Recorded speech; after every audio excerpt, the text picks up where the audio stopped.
Countdown for blastoff. X -5, -4, -3, -2, X -1. Fire!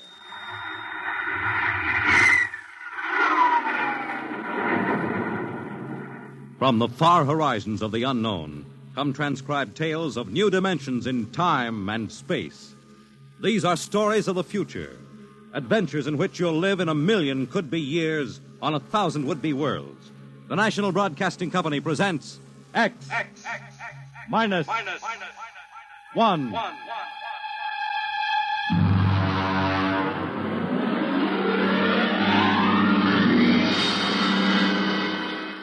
Tonight, the science fiction classic, Knock, by Frederick Brown.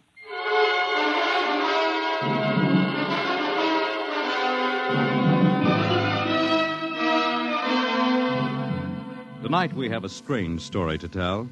A sweet, blood-curdling little story that is really only 2 sentences long. The last man on Earth sat alone in a room. There was a knock at the door.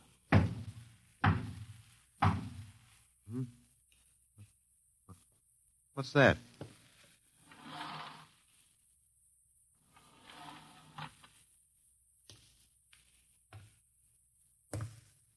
Good morning, man. What? Who are you? You have regained consciousness. Who are you? I am Zan. I'm still asleep, I must be. You are not asleep. Maybe if I close my eyes, it'll go away. I will not go away, man. No. I guess I'm awake. What are you? I am a Zan. What's that? A Zan is intelligent life. Look, I don't... What happened? Where are you from? From Planet 7 in the 3rd galaxy in the 4th quadrant. Where? It is not necessary to repeat information which is correct in the original statement. Planet 7, but... You mean I'm not on Earth? You are still on your planet. Then what are you doing here? The Zans have annexed your world. You mean you've conquered Earth? Yes, that is correct. We will now prepare your planet for habitation by the Zan. How about the people? What about the population of the world? You are the population of the world. Huh? Now, wait a minute. I can't... I don't understand what's happened. The Zan have landed on your planet. We have removed the lower life forms to prepare for colonization by the Zan. When did all this happen? 2 days ago. You have been unconscious until now. You really mean I'm the last man on Earth? That is correct. Identify yourself now. What? Kindly provide data as to your position in the elementary social order of your planet. Oh. I'm Walter Phelan, Associate Professor of Anthropology at Nathan University. How do you speak English? We have deciphered your written and recorded records. It is not difficult to reconstruct your language. It is a primary type of auditory communication. Oh.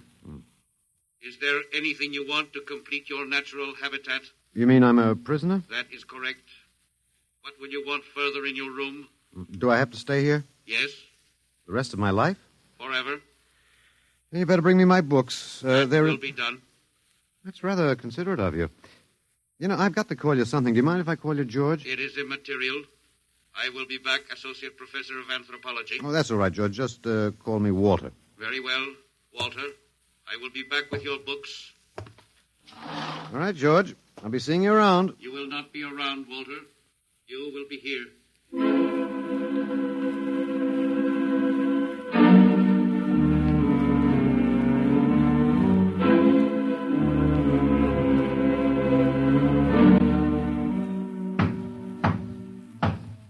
Come in. Oh, hello, George. Hello, Walter. Wait a minute. You're not George. You're different somehow. It makes no difference. The Zan are many, and they are one. Then I'll call you George, too. I'll call you old George. What can I do for you? Point 1. You will please henceforth sit with your chair facing the other way. Uh-huh. I thought so, George. That plain wall is different from the other side, isn't it? That is correct. It is transparent. Yeah, that's what I thought. I'm in a zoo, right? That is correct. How many other animals do you have in the zoo, George? 216. Not complete, George. Even a Bush League zoo could beat that. Did you just pick at random? Yes. All species would have been too many. Male and female, each of 108 kinds. Male and female, huh? Of all the animals? There is a female of your species among the collection. Anyone I know? Well, never mind. It doesn't matter anyway. Well, what do you feed us all, eh? For carnivorous species, we make synthetics. The flora was not hurt by the vibrations which destroyed animal life. Oh, nice for the flora. Well, George, you started out with point 1. I deduce there is a point 2 kicking around somewhere. What is it? Something we do not understand. Oh? 2 of the other animals sleep and do not wake. They are cold.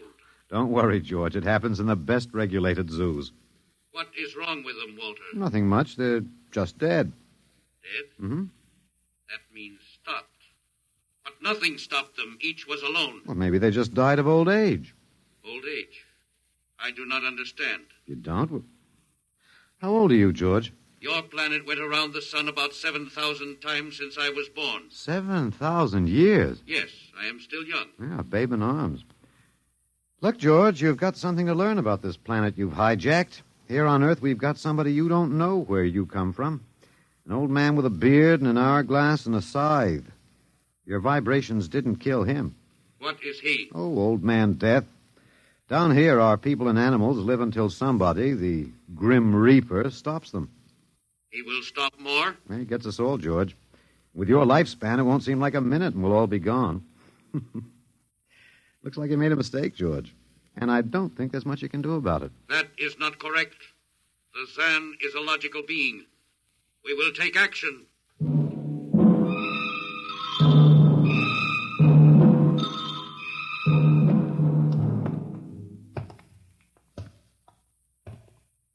Well, George, where are you taking me? We will be there shortly. We will bring your books and your chair. You mean my lease is up? I do not understand. It's moving day? That is correct. We are here now. You will live here now, Walter. It is a larger room. Well, be it ever so humble, there's no place like home. Go inside. Oh, be careful with those books, George. Don't lose my... Oh, excuse me. Who are you? What are you doing here? I guess George didn't explain. George tries to be polite, but he hasn't quite caught on yet. I'm Walter Phelan. My name is Grace Evans, Mr. Phelan. What's all this about? Why did they bring me here? I think I know why, but let's go back a bit. Do you know just what has happened otherwise? No, not exactly. Well, I've been talking to George. George? Well, that's what I call them, all of them. There's no way to tell them apart anyway. There aren't many of them here yet. They come from outside the solar system, sort of an advanced scouting party. I saw their spaceship. It's as big as a mountain. Yeah, they're moving in on us. They cleaned off the Earth with some kind of vibration. It destroys all sorts of animal life. I don't know whether they did it all at once or if they had to circle the Earth a few times, but they killed everybody. No. I was afraid The cheerful note is that you and I and 200-odd other animals were picked up beforehand as specimens for the zoo. You do know this is a zoo, don't you? I suspected it. But I don't remember anything about being captured. I just woke up here. Well, my hunch is they used the vibrations just low enough to knock us all out. And then they cruised around, picking up samples at random. When they were all set, they turned the juice on full blast. How terrible. Yeah, well, they solved a lot of problems for us. Housing shortage, wars, even the atomic bomb. I don't suppose the human race, you and I, have to worry about anything now. It's awful. Only they made a mistake. They underestimated us. I don't understand. They thought we were immortal. That we were what? Immortal, like they are.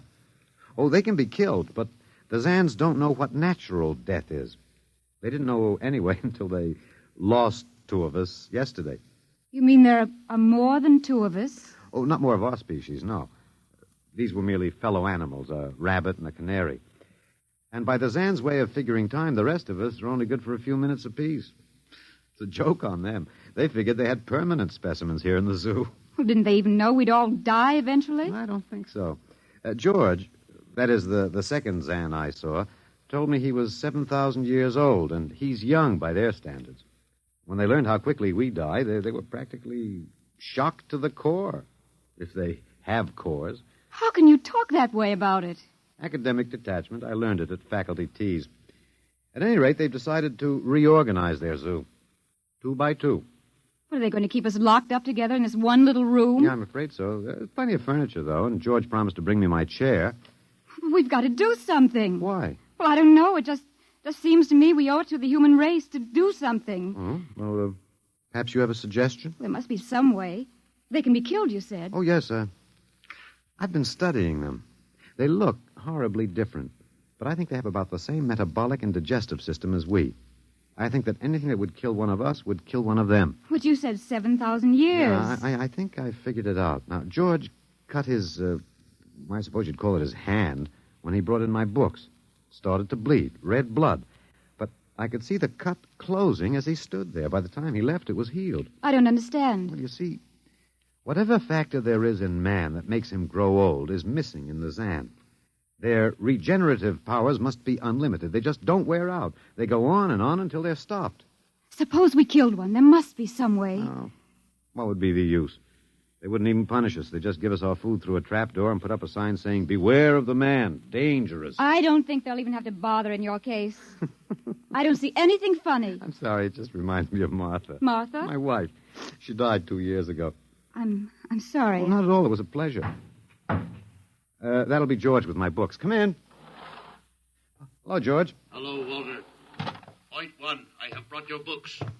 Point one, eh? What else is on your mind? Another creature sleeps and will not wake. Oh? A small feathered one called a duck. Well, it happens, George. I warned you. Old Man Death, the Grim Reaper. I told you about him. Walter, the Council of Zan has met. It has been decided logically that A, no life form can withstand the full-strength vibrations with which we cleared your planet. Therefore, the Grim Reaper you spoke of does not exist. Pretty neat, George. What's B? B, the only intelligent life to escape the vibrations is you. Therefore, the logical conclusion is you are stopping these animals by some means unknown to us. George, you are off your trolley. You will tell me now how this is done. You've got me. Yes, we have. It is necessary to save the remaining specimens as long as possible. If we do not get the information, we may be forced to dispense with your species entirely. This means you, Walter, and the female. Now, hold on, George. Don't go off half-cocked. Let me take a look at these animals that won't wake up. I will take you there now. Go first, Walter. After you, my dear George.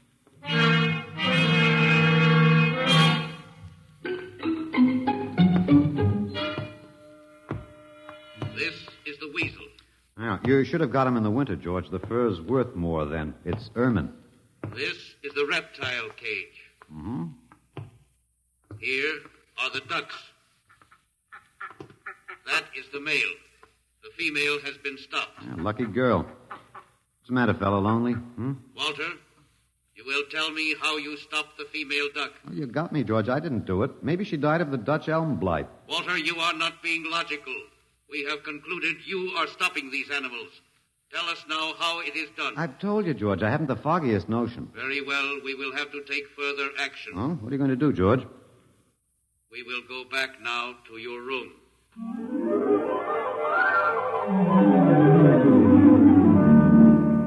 What happened, Mr. Phelan? You might call me Walter. After all, George does. And we have more in common. Please, what happened? Oh, just a duck, a dead duck. George thinks I killed her by remote control. He wants me to tell him how. Did you? Look, I'm just an ordinary anthropologist. There's no telling what those animals died of, just natural causes. But George can't see it that way. He thinks I'm holding out on him. Good. What? At least we can get back at them some way. At least we can do something to them. Well, why? After all, George isn't a bad fellow, if you like an ant mentality. How can you say that? Well, they murdered the human race. I suppose so, but we can't change that now, so why think about it? We just can't sit here and do nothing. I fail to see how we can do anything else. But at least we could be fighting. I can't see the virtue in that. I was more or less content with my books, and we've got George to talk to. Of all the men in the world they had to pick, don't you want to fight back? Don't you want to keep on fighting to the end? It hadn't occurred to me. But we've got to, Walter. Why? I can't really explain it, but, Walter, if there was any good in man, it was that he kept on struggling against nature and, in the end, even against himself. But he kept on fighting for what he thought was right, and we're all that's left. Walter, we just can't end by giving up. We've got to keep on fighting. You know, you do remind me of Martha. There isn't much left for us. We could beat them in this one small thing. We can pretend there's a secret about death. We could refuse to tell them anything. Well, there isn't anything to tell. But they don't know that. Promise me you won't give in. Well, I suppose the worst they can do is kill us. All right, Miss Evans. Hello, George. Hello, Walter. Now you will tell us how these animals are stopped. George, this may come as a shock to you, but I've decided not to tell you. Why? Oh, a romantic attachment to lost causes. My grandfather was a Confederate officer. Walter, you are not being logical. Neither was my grandfather. He charged a Yankee battery with 1 round of ammunition and a corncob pipe. You are not logical, but that is expected in lower life forms. You will come with me now, Walter. Where are you taking him? To the 2nd level. Go now, Walter. You won't tell them. I can't guarantee anything, but as of now, I don't intend to. We've got to fight, Walter. Remember that. We've got to go out fighting. Yes. Yes, I think you're right. Go now, Walter. Goodbye. It's been a pleasure, Miss Evans. I am waiting. Go now, Walter. After you, my dear George.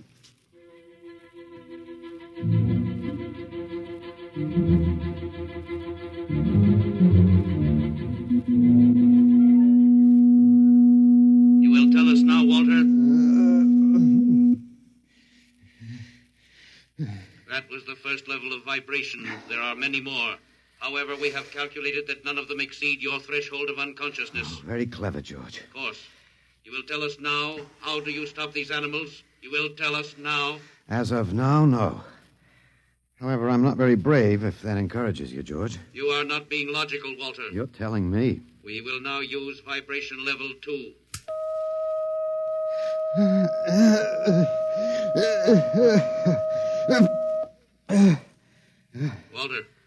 Walter, you are still conscious. Let me alone, George. You will tell us now how you stop the animals? Let me alone. We have had vibration levels 1 and 2. There are still 15 more before your threshold of unconsciousness. No. Let me alone. Walter, listen to me. Another creature sleeps and will not wake. We must know now. It's tough. You better start vibrating again, George. No. What? It would not be logical. We have calculated that no further level of vibration will overcome your irrational psychological block. We conclude you will not tell. Let me go? That is correct. That's real nice of you, George. I appreciate it. We have calculated that the resistance of the female of your species will be lower. We will now place her under the vibrations. No, George, you can't do that. No, listen, George. George, there is no secret. Can you understand that? There is no secret. Those animals died from natural causes. I'm telling you the truth. That is not a logical answer.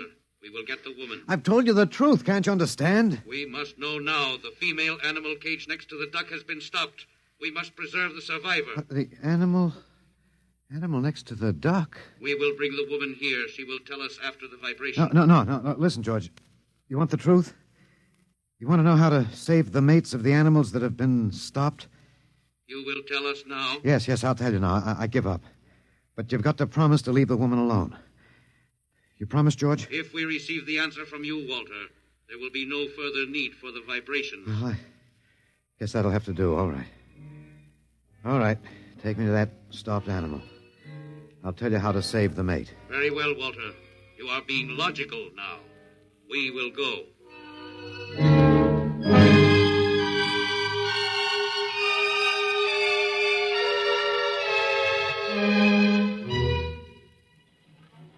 Walter, are you all right? Just let me catch my breath a minute. What did they do? What happened? After a while, I told them what they wanted to know. Oh, no. As George pointed out, it seemed to be the logical thing at the time. But you promised. I know. It was our last chance to beat them on even one little thing. Perhaps. You mind if I sit down? You gave up. I suppose you could call it that. I'm very tired. They've beaten us completely then. There isn't even anything we can do. The last of the human race, and we give up. We don't even die fighting. Oh, it isn't that bad. Something might turn up, Martha. What did you call me? Huh? No, I must have said Martha. Sorry, she was my wife. She died 2 years ago. What were you saying? Nothing. It doesn't matter. It's too late. It's too late for the whole human race. What now, George? The Council of the Zan has met. No? Something wrong, George? Zan has been stopped. What? Zan is dead? That is correct. Well, you didn't believe me, George. But you can die. You can really die. You'll have to get used to that if you're going to stay here. The council has decided. A, you have in some way stopped this Zan. B, you and the woman must be eliminated. Walter. No, you've got it wrong, George. The council has decided. This time you will have the full vibration. This time. Walter, what did they do to you? Oh, they have a rather effective third degree. They tortured you, Walter? Yes. And I thought... Oh, Walter, it was all my fault. I wouldn't even have tried without you. I suppose we have a last chance now to end with some dignity. I think you're a very brave man, Walter. No, not very. There isn't much else to do. Do we go now, George? Now, Walter. Wait. What's that? I have been told another Zan has died. Now will you believe me? The council of the Zan meets now. 2 gone already, and you were with me, George. You know I didn't kill this one. What stopped him then? I told you, it's old man Death. You came to the wrong planet, George. Your immortality doesn't go down here. He can stop you, but you can't stop him. And you'll all die if you stick around. What now? The council has decided. This is a place of death. We will leave your planet. Leave? You mean you're giving up? It is not safe for the Zan. Oh, Walter, they're leaving. They're really going. Go on then, George. And don't hurry back. It would not be logical to do so. We are leaving the Earth now. Goodbye, Walter. Goodbye, George.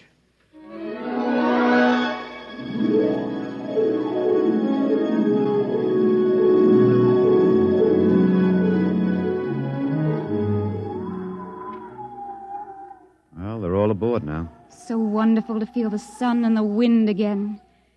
Yeah, they've closed the hatches. Walter, is it safe for us to be out here? Yes, they're not interested in us any longer. They only want to get away.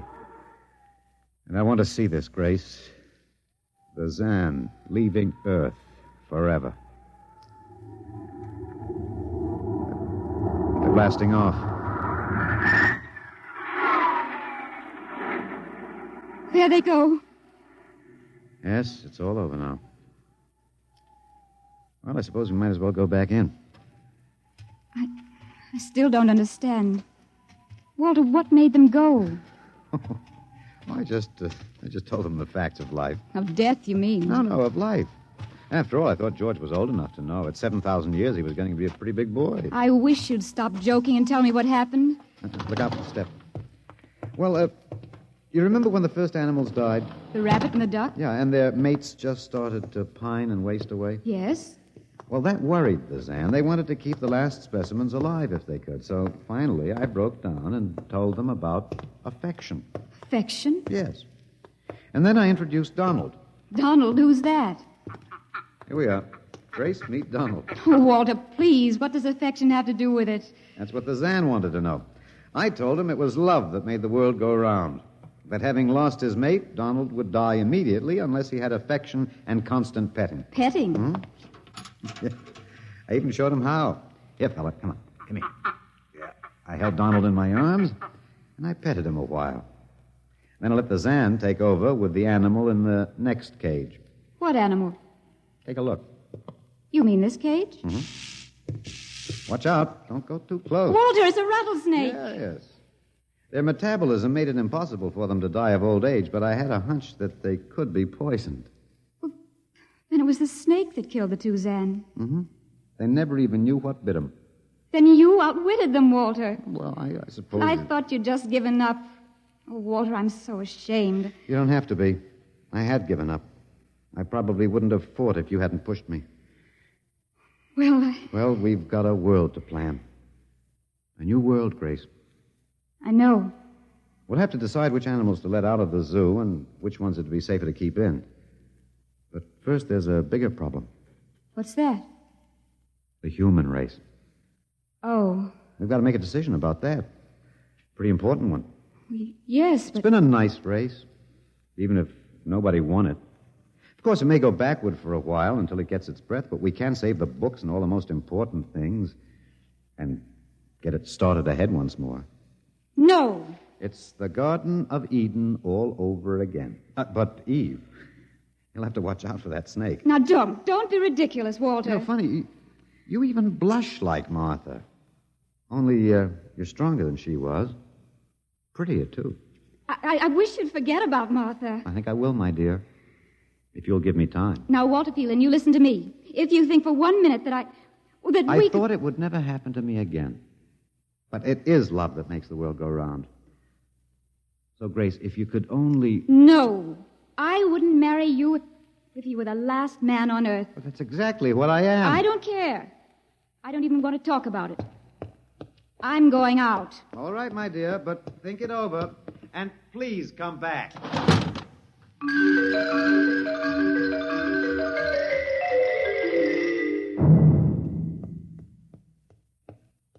You see, I told you. It wasn't really so horrible, our story. Remember how it goes? The last man on earth sat alone in a room. And then there was a knock on the door. Come in. Come in, Grace, my dear.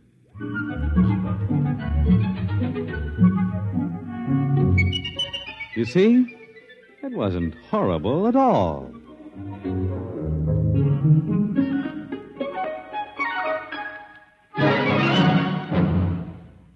In just a moment, a word about next week's adventure. Tonight, by transcription, X-1 has brought you Knock by Frederick Brown, adapted for radio by Ernest Kinoy. Featured in the cast were Alex Scorby as Walter, Laurie March as Grace, and Louis Van Rooten as the Zan. X-1 was directed by Fred Way and is an NBC Radio Network production.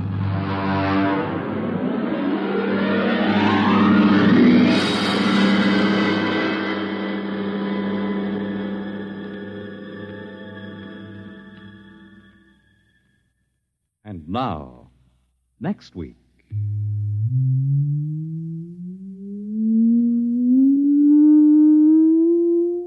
A strange and chilling story from the Bureau of Missing Persons. The story of what occurred when they accidentally intercepted a short-wave message, a cry for help from a missing atomic scientist who told them the fantastic story that he was now the man in the moon. How did it happen? You'll hear next week at X minus 1.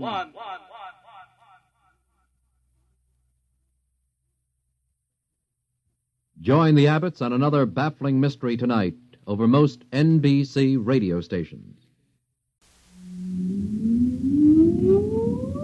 Countdown for blast off. X-5, 4, 3, 2, X-1, fire.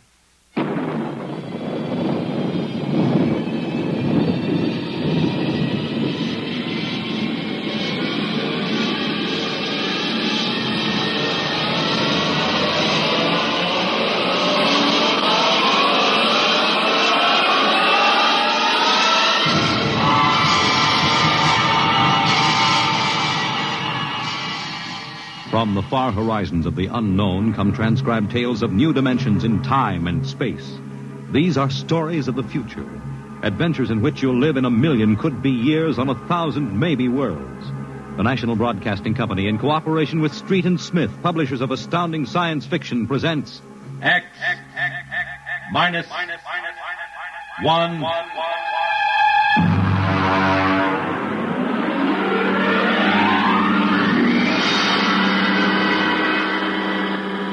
Tonight's story, The Embassy.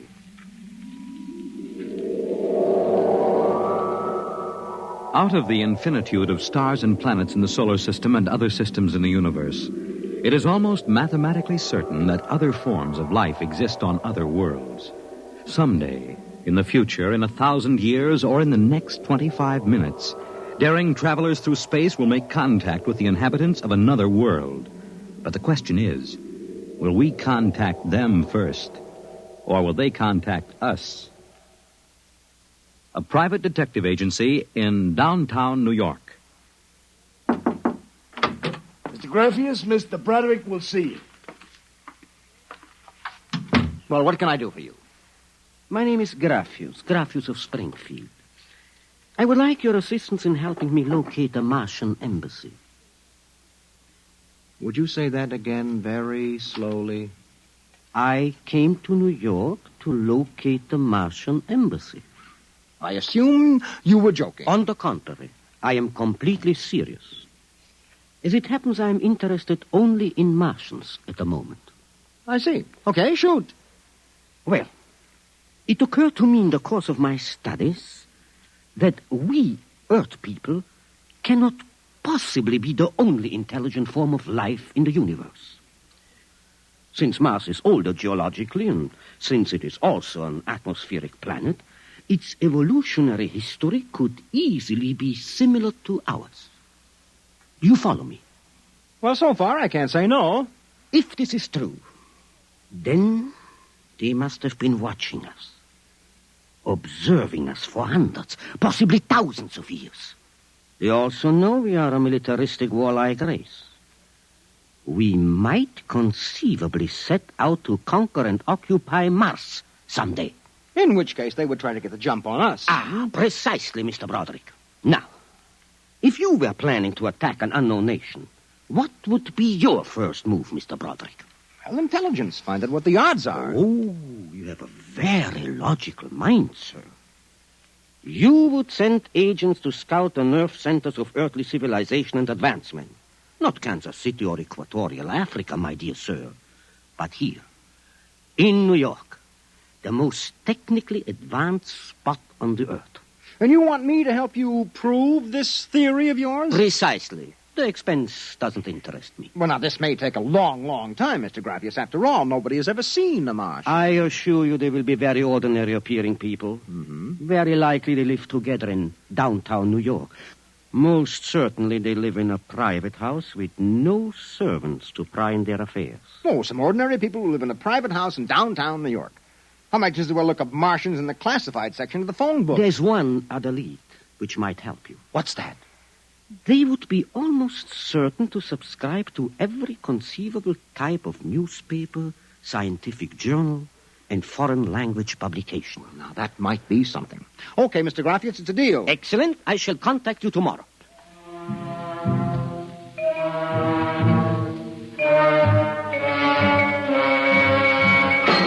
Boss, here's an address. Takes everything from Pick Magazine to the Manchester Guardian. Here, listen to this here. Pick, Look, Scientific America, the Daily News, Daily Worker, the Police Gazette, Journal of Engineering, a Scientific Quarterly, American Psychiatric Journal. Let me see that. Yeah. Oh, Doolin. Sometimes I wonder, what is the address on this? Well, it's 9 West 124th Street. Which happens to be the Harlem branch of the New York Public Library. Oh. Now, listen, Noodlebrain, what we're looking for is a private house. Oh, boss, what is the sense of all this? You know there ain't no Martian embassy in New York. This crackpot is paying us $100 a day, and we got to keep him happy. Do you understand? Yeah. Also, I have a hunch that Mr. Graffius is not looking for any Martian embassies. He is looking for something quite different.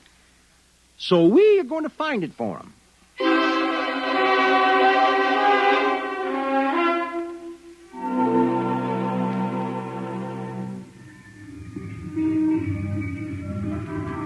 Which house is it, Doolin? It's right down there, number 108. Nobody comes out, nobody goes in. I asked around. You haven't been blabbing around the neighborhood that we're looking for the Martian embassy, have you? Boss, I'm stupid, but I ain't that stupid. Who'd you talk to? I struck up what you might call a casual acquaintanceship with those two girls standing with the baby carriages up the street. That cute one is real cute. Look, Doolin, don't try to do anything intelligent, all right? Just keep walking up and down, see? Check. I'm going back to the office to meet Graffius. I'll see you later, boss.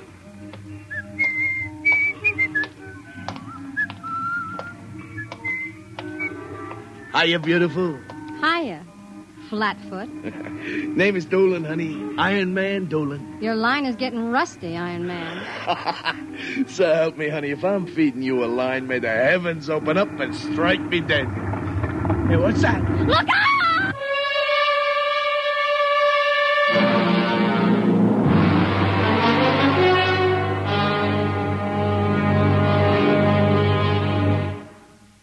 I'm sorry to have kept you waiting, Mr. Graffius. Thank you. But I've had Doolin casing our first lead for a week now. It's a house down in Greenwich Village, privately rented, number 108 Conklin Street. Nobody seems to know anything about who lives there, except that they subscribe to every paper and scientific journal put out. Also, there's a radio antenna on the roof. Oh, you don't suppose your Mr. Doolin will try to get inside the house? If this place is the Martian embassy... No, don't worry. Doolin can take care of himself. Oh, it's probably him now. Excuse me. Hello. Yeah, speaking. Doolin? Yeah, he works for me. What? No. No, I can't think of any. Yeah, sure. Okay, I'll be right down. Okay, Lieutenant, yeah. Yeah, right away. Something the matter? Doolin is dead, Mr. Graffius. All right, come on, we get a cab. I have to identify the body.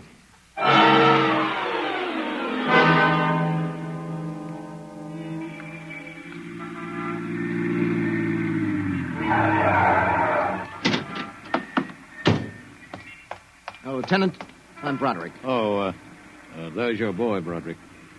Anybody see it? A maid pushing a baby carriage. We can't seem to get any sense out of her. You mind if I talk to her? Hanson, this guy wants to ask the girl a few questions. Please. I told you what I saw.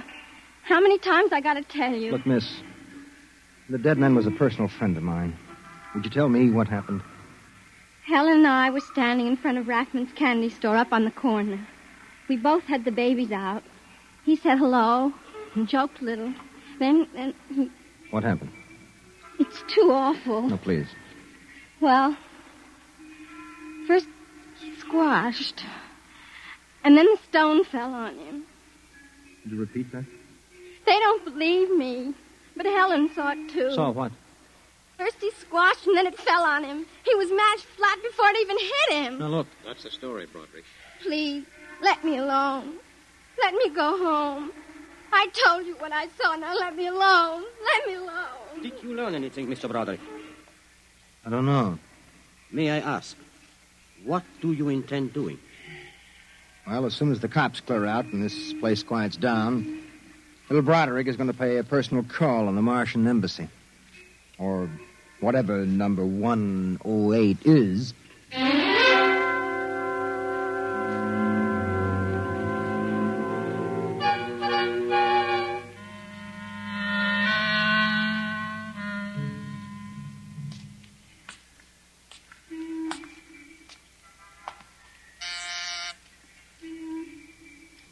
Whatever you are, open that door. Yes? Oh. Well, young man. Oh, excuse me, ma'am. Is the lady of the house at home? I'm the lady of the house. Oh, well, my name is Broderick. I represent the Manhattan Child Adoption Center. We're soliciting funds and clothing for stranded and unadopted children. I Won't wondered you if... come inside? Well, we don't. Usually Oh, we... nonsense. I'm old enough to be your grandmother. Besides, my son Lauren is working at home.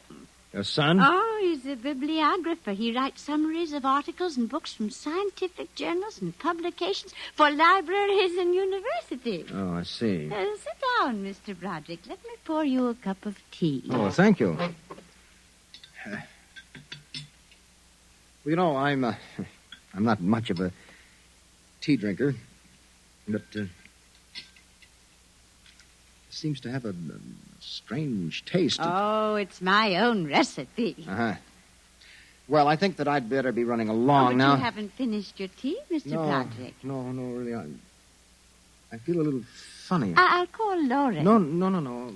Sorry, I'm leaving. I just feel kind of dizzy. Well, I'm sure Lauren would like to hear about the adoption center. I'll call him. No, don't But bother. I must. Besides, you aren't well. Tea. Lauren! I've got to get out. Lauren!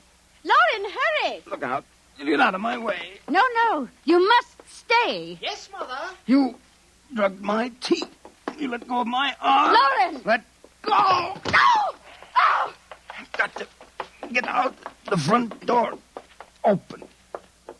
Open. What happened? The other one, that Broderick, he was here. I drugged his tea. He got away? He was suspicious. Fool! Idiot! Go after him. Risk another murder on our doorstep. Are you insane? But he suspects. We'll have to take our chances. We'll have to think of some other way. If he goes to the authorities... Oh, they'll laugh at him. How did they find out? I don't know how.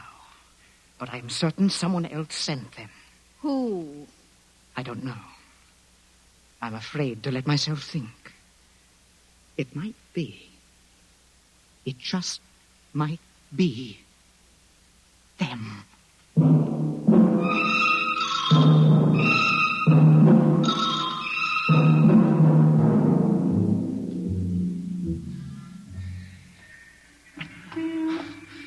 I've got to get help. Oh.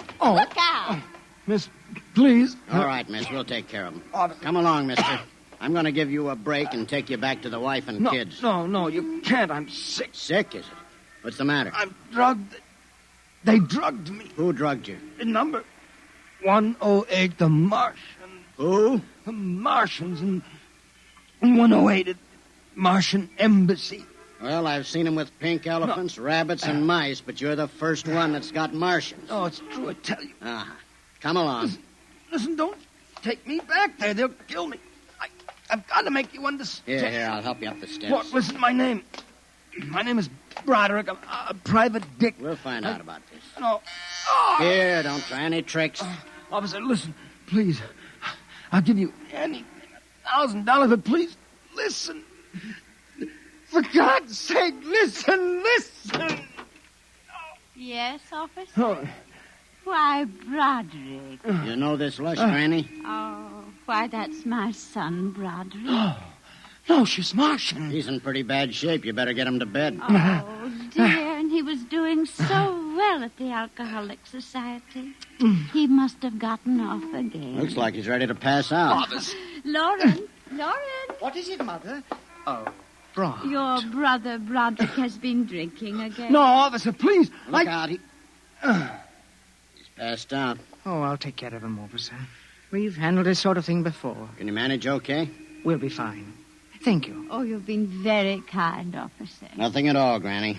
I know how it is with these Alkies. Well, I'll be seeing you.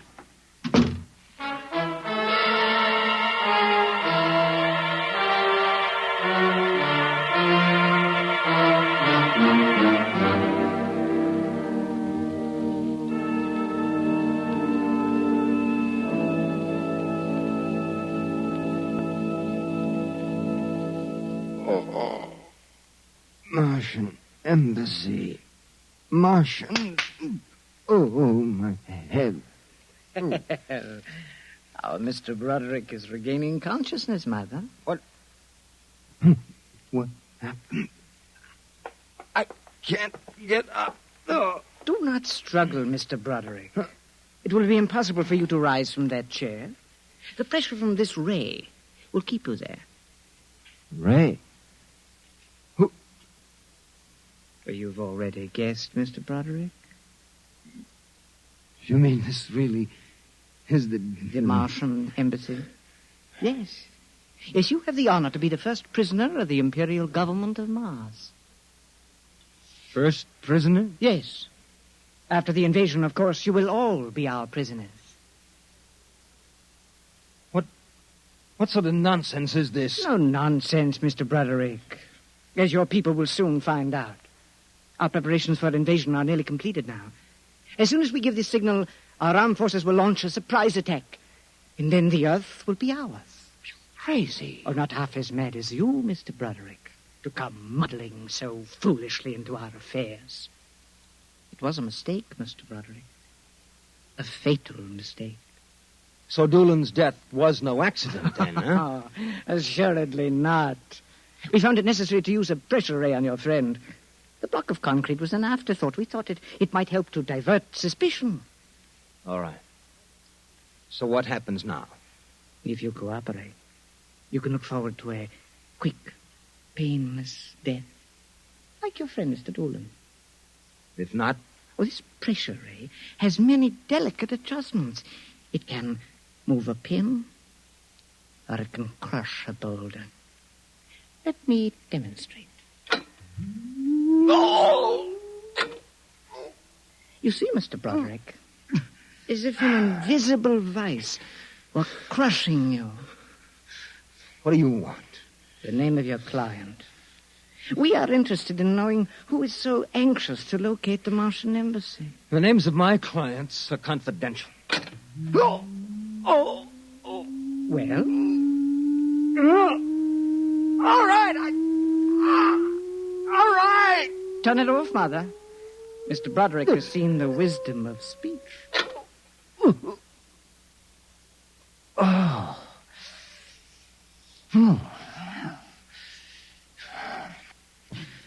His name is Graphius. Graphius? Yes. An unusual name for an Earthman. Describe him. Well, I don't think I really can. Describe him. Oh.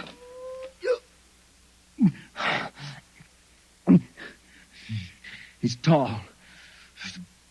The big forehead. It's about 60. Wears thick glasses. He's bald.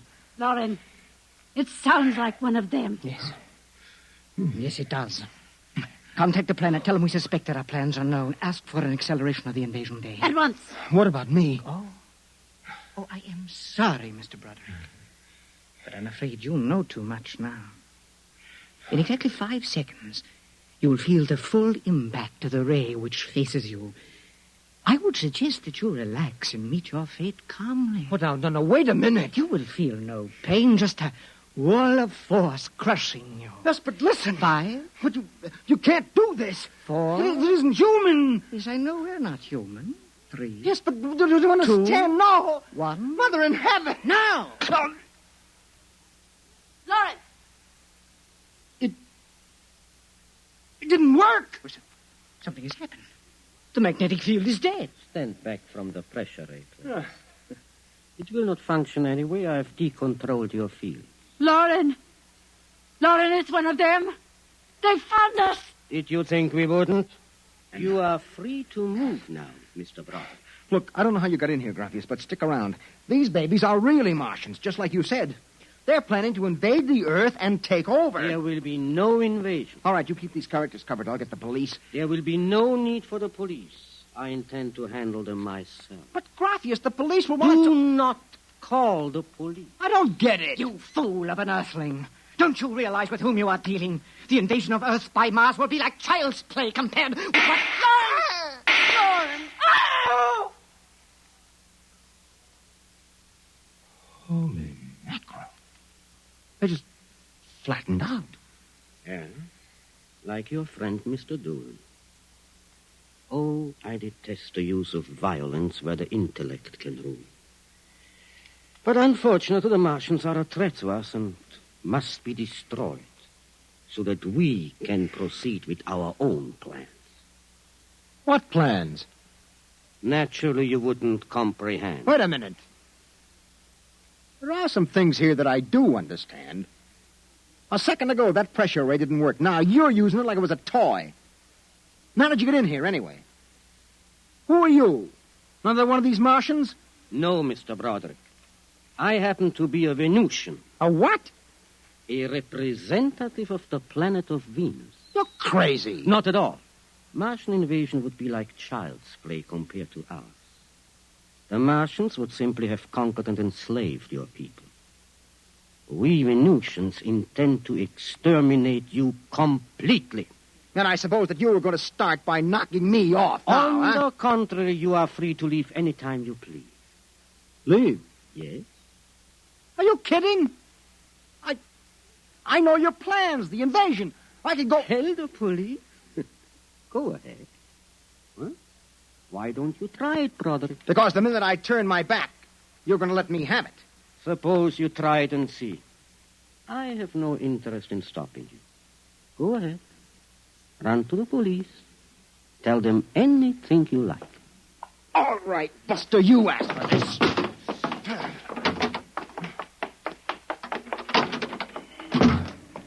I'm alive.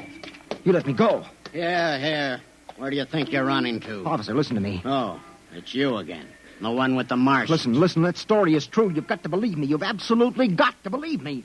They're inside that house, inside number 108. He killed them. Who killed him? Graphius, the leader of the Venusian invasion. Venusian invasion. Look, they're going to take over the Earth. Listen to me. Go in that house. Martians, now Venusians. Okay, brother, I've heard enough. Your Betty is a bedbug. Come along. Please, where are you taking me? Bellevue Psychiatric Ward, my friend. Come on. Oh, but you... Come along. You don't understand. Why are you such a fool? Let go of me. There's going to be an invasion. The Venusians are going to invade us. Why don't you listen to me? Why don't you listen?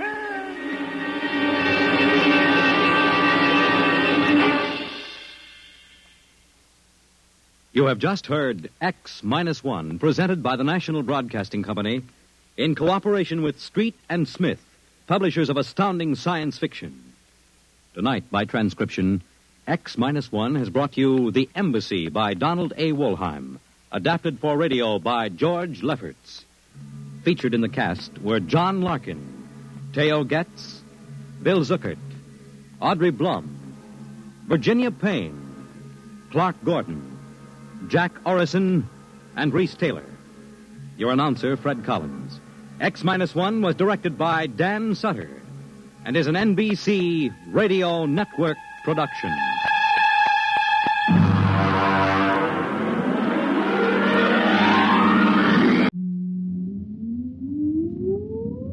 Countdown for blast off. X-5, 4, 3, 2, X-1, fire.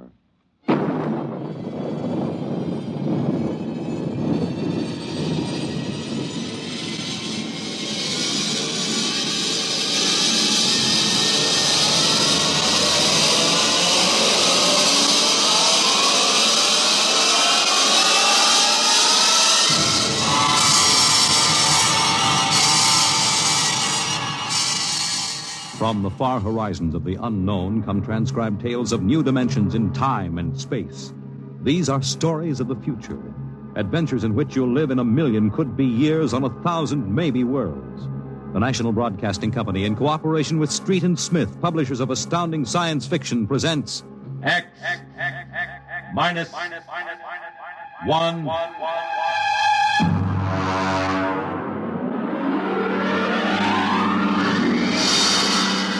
The Martian Death March.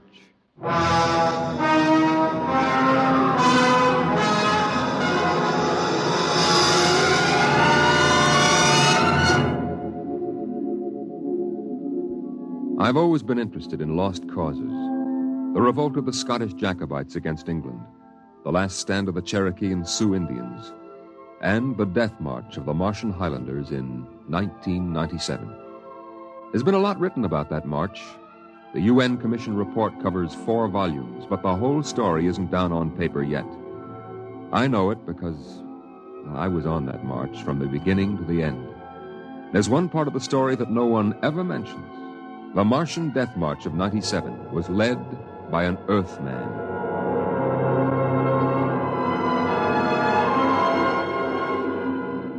Maybe you've been over the route of the march. There wasn't any highway there 30 years ago in 97. There was desert, hot, burning desert. I lived at the edge of the Calmac Canal then with my father. He was a prospector searching the surrounding desert with sonar probe and Geiger counter, scratching just enough ore from under the Martian sands to pay for our grub stake the next year. I remember he was in the Adamson digger in the North Quadrant when I came running out that day.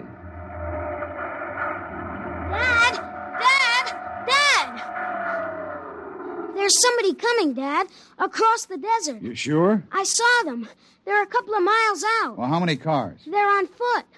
On foot across the desert? Honest, Dad. I saw them. Are you sure it wasn't a light reflection off the canal? No.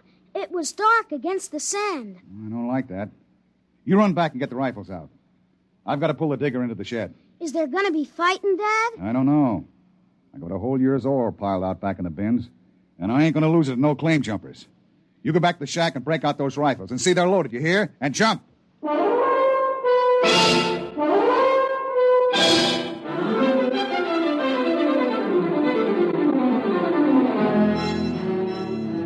Dad had 3 surplus Army rifles and a couple of homemade grenades made out of ore cans stuffed with Adamson A explosives. We crouched inside the shack, waiting.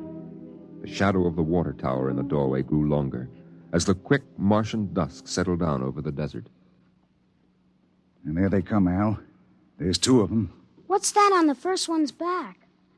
Why, I haven't seen one of those in 20 years. What is it? A one-man desert tank. They used to carry water that way before Adamson put out the air-still units. There's something funny about that second one.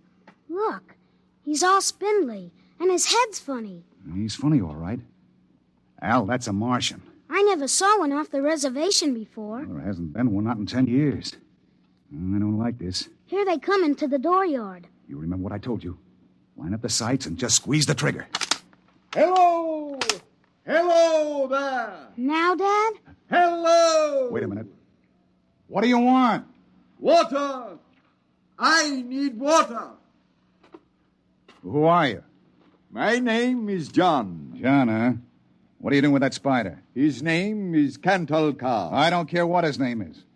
What's a human doing with a Martian? I found him in the dry bed of Calmac Canal, nearly dead of thirst. He probably ran off from the reservation. When our brothers are caged, they seek freedom. Brothers? Those spiders? All living creatures are our brothers. On Mars, as on Earth. Hey, wait a minute.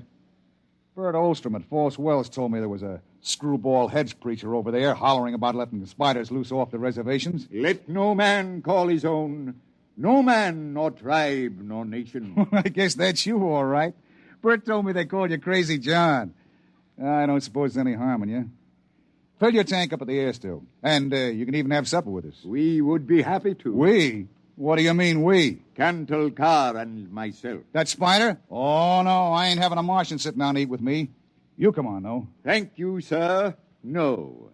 Where my brother is not welcome, I cannot go. Well, suit yourself. Al, get the key to the water tower. Come out here. All right, Dad. And put away the guns. We won't have any trouble from these 2.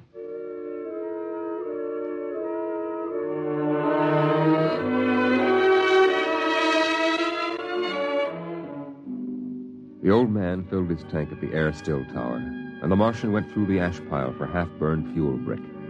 When we went in the house for supper, I could see them silhouetted against the fire. The old man with his wild hair and beard, and the thin, spidery arms and legs of the Martian. Dad? What? Are all the Martians on the reservation? Yeah. All but a couple of wild ones in the mountains up north. The patrol catches a couple every year. Why? Well, they murder people. No, I mean, why are they on the reservation? Because it's the safest place to keep them, Pestisol. How many are there? Oh, I don't know. A few thousand. They keep dying off. Why? They catch earth diseases. Chickenpox almost wiped out the whole gang of them 2 years ago. Chickenpox? I had that. It didn't wipe me out. You ain't a Martian. I was born on Mars. Well, I mean you ain't one of those spiders. Now eat your food, it'll get cold. Okay. Dad? Oh, what now? Were the Martians always on the reservation? Well, since the Outpost 3 massacre, they have been. What was that? Oh, back before you were born, they lived wild in the mountains up north. Were they fierce? Fierce enough. Only place for them spiders, behind wire. Yeah, it sure is.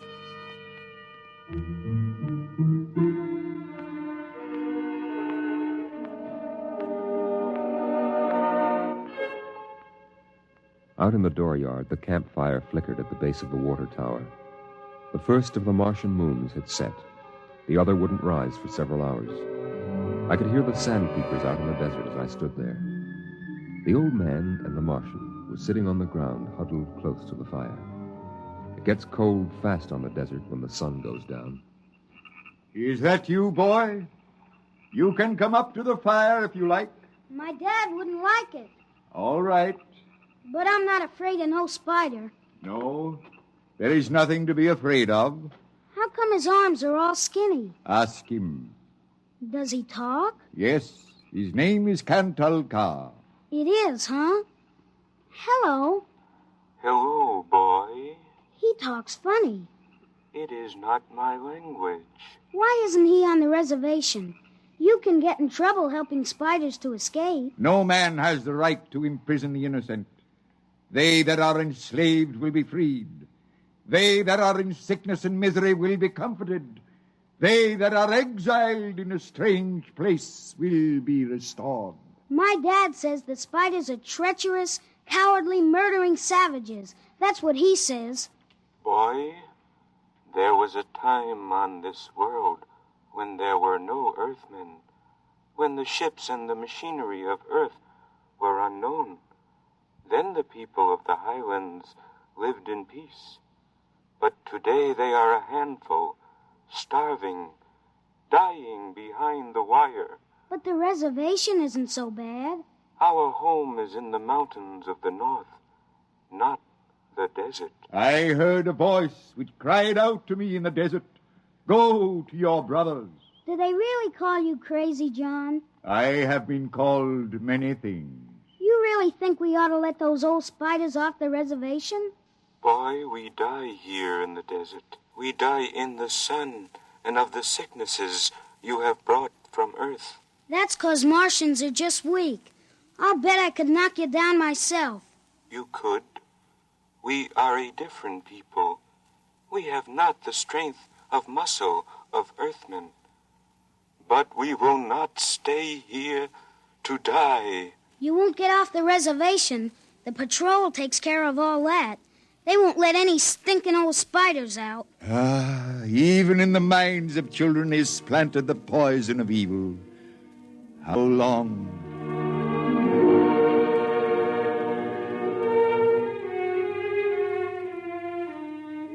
That night through the window, I could see the flicker of the old man's campfire. He was walking up and down now, shouting, singing hymns, verse after verse, his white beard catching the light as he passed behind the fire. The Martian sat slumped over, his thin, spindly arms folded across the huge barrel chest that had developed over the centuries as the air of Mars thinned and escaped into space. In the morning, I looked out, and they were gone. Looking back now, we wonder how they did it. The high-voltage wire around the reservation carried a fatal charge. The patrolmen in the tower had 50-caliber machine guns. The desert around the camp was mined heavily. Yet, at dawn, August 7th, 1997, they broke out. I was down at the dried-up canal bed hunting sandpeepers when my father came running after me. Al! Al! Here I am. Come on, back to the house. What's the matter, Dad? You shut up and run. What is it? The spiders busted loose. Bert Olstrom radioed in. They come in here? They're headed this way, the murdering devils. They kill anybody? 6 patrolmen when they busted through the wire. What are you gonna do, Dad? Wire a keg of Adamson A across the gate. You get in there and get the guns out.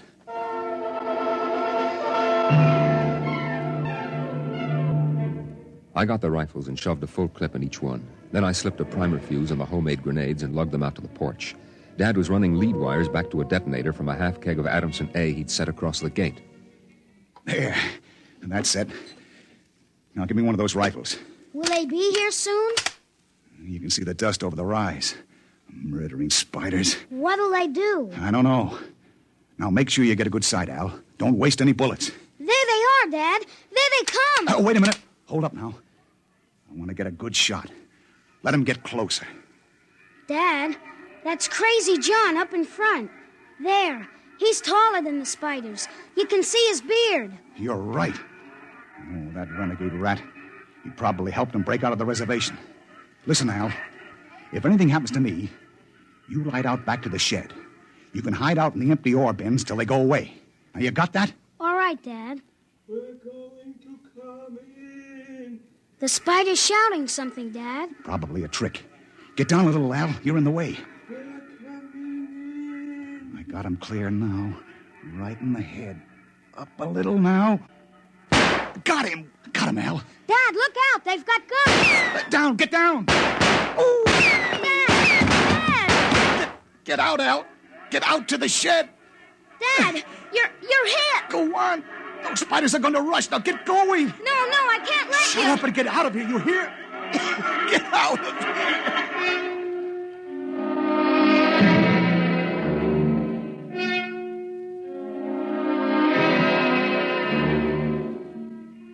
I ran back through the house to the shed.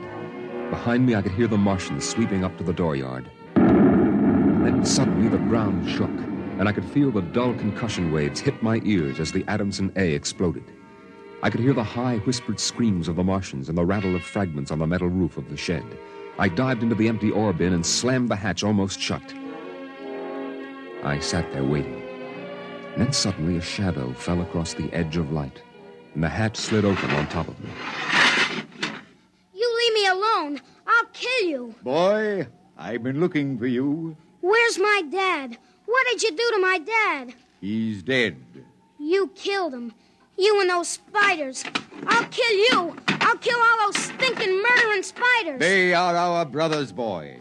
Your father shot without warning, and the fire was returned against my orders. You mean you weren't going to attack us? Our brothers came in peace. They are going home to their mountains. We came to get water for the journey. You mean you just wanted water? You... Dad! John, the Earth Patrol will be following us soon. We must go. And the boy? We'll have to leave him here with water and supplies. No, the Earth Patrol would question him. We need the time.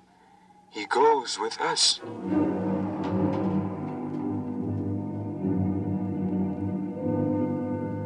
They tore the Adamson air still from the tower and mounted it on poles. They piled our supplies in the yard and loaded them on their backs. And then they started. I marched with the old man at the head, and the column stretched out behind us on the desert. I turned to look back at our house, but the sun was behind it, blinding red. The old man pulled me around as he marched, his eyes fixed on the horizon, where far to the north rose the cool mountains that were the ancient home of the Highlanders. 14 of the Martians died the first day. They dropped to the side of the column when they could go no farther, and died. But the march went on. On the 5th day, we swung wide to avoid a mining settlement, but not wide enough. The miners were in ambush behind a pile of rocks.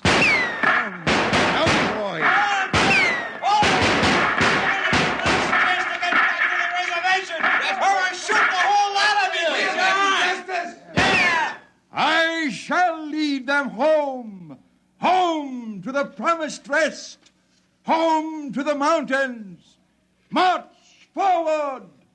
March forward!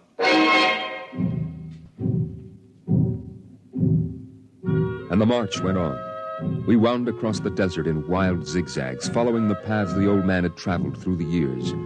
Only once a patrol plane hovered on the horizon and then shot away. The days went on, the weeks, and the Martians died. They died of exhaustion. They died of the diseases we had given. And they died of thirst.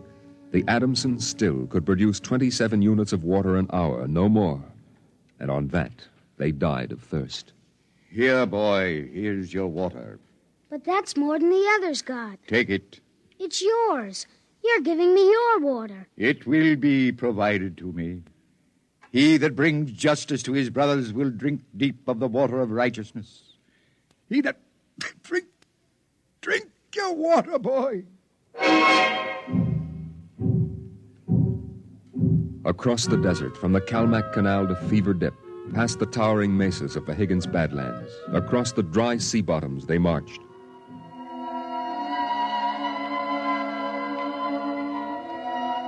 On the 54th day of the march, we halted at evening. The air was thinner, colder now. The rations had long since been exhausted. I lay down to sleep wrapped in the old man's coat. Early in the morning, before sunrise, I woke suddenly. The ground mist that had covered the desert the night before was lifting slowly. I saw the old man standing by the burned-out fire, the vapor swirling around his legs in the cold light of the false dawn, edging his wild beard. Go back to sleep, boy. I can't. The end is near. I have led them through the wilderness, dry shod across the seas, and before us lie the mountains. You mean we're almost there? When the mist is taken from the eyes of man, the place of refuge can be seen. You mean the mountains? It's over. We're there.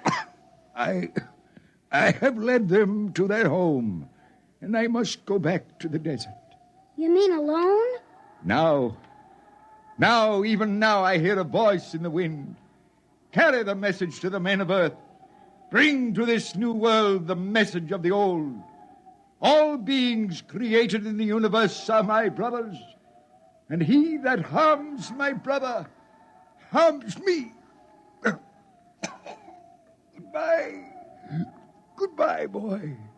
You'll be safe now. Goodbye, John. Goodbye.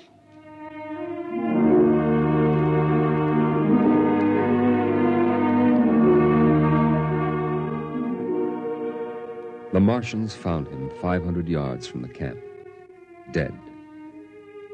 Now the mist rose, and before us towered the highlands, the tall green mountains and the cool sky. The march was over. Of the 7,000 Martians who started, 900 were alive. They gathered now on the rise of ground and faced the hills. Their thin bodies wavered as they stood, and some dropped to the ground as they stood there. But there was a light of hope in their large, staring eyes. Most of them had died, but they had died on the way home, and now the march was over.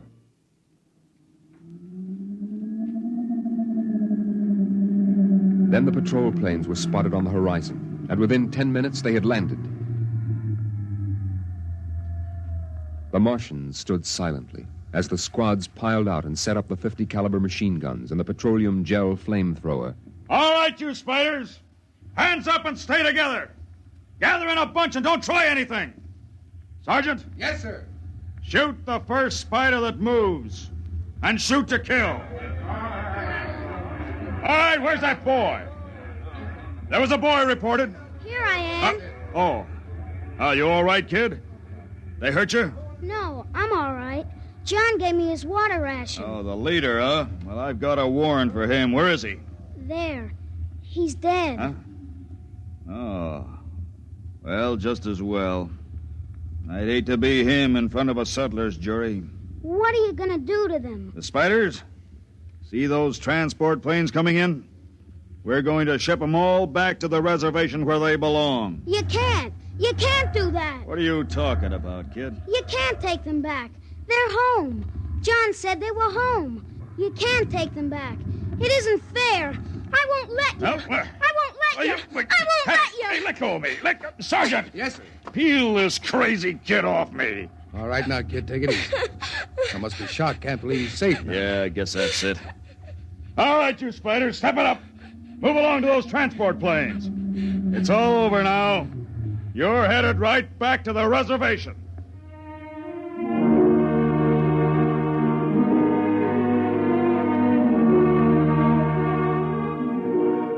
They separated them in groups of 50 and loaded them on the planes.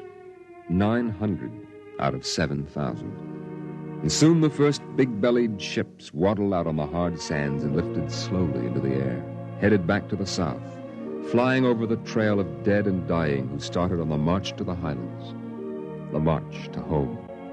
Don't worry about them spiders, kid. We'll take care of them.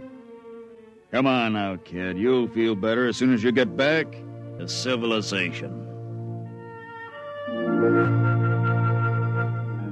I looked once more at the green mountains towering through the mist. And then, just before the motor raced, I saw John. Crazy John propped up against a dognut bush where the Martians had placed him.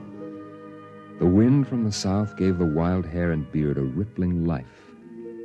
He faced the hills, the home and rest he had promised his brothers, as he led them through the wilderness of Mars.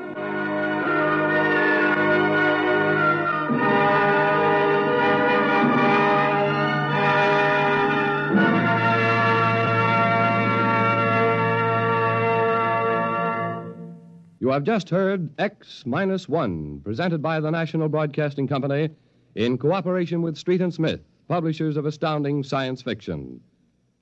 X-1 was an NBC Radio Network production.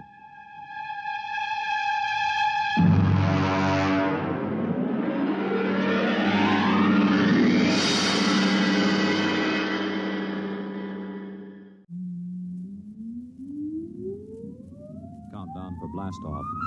X-5, 4, 3, 2, X-1, fire.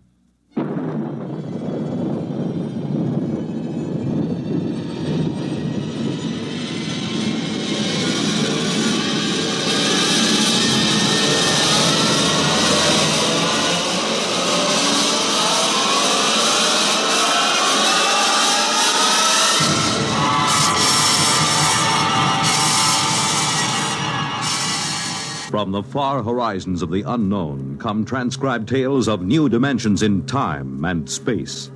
These are stories of the future, adventures in which you'll live in a million, could be years, on 1,000 maybe worlds. The National Broadcasting Company, in cooperation with Galaxy Science Fiction Magazine, presents X minus 1.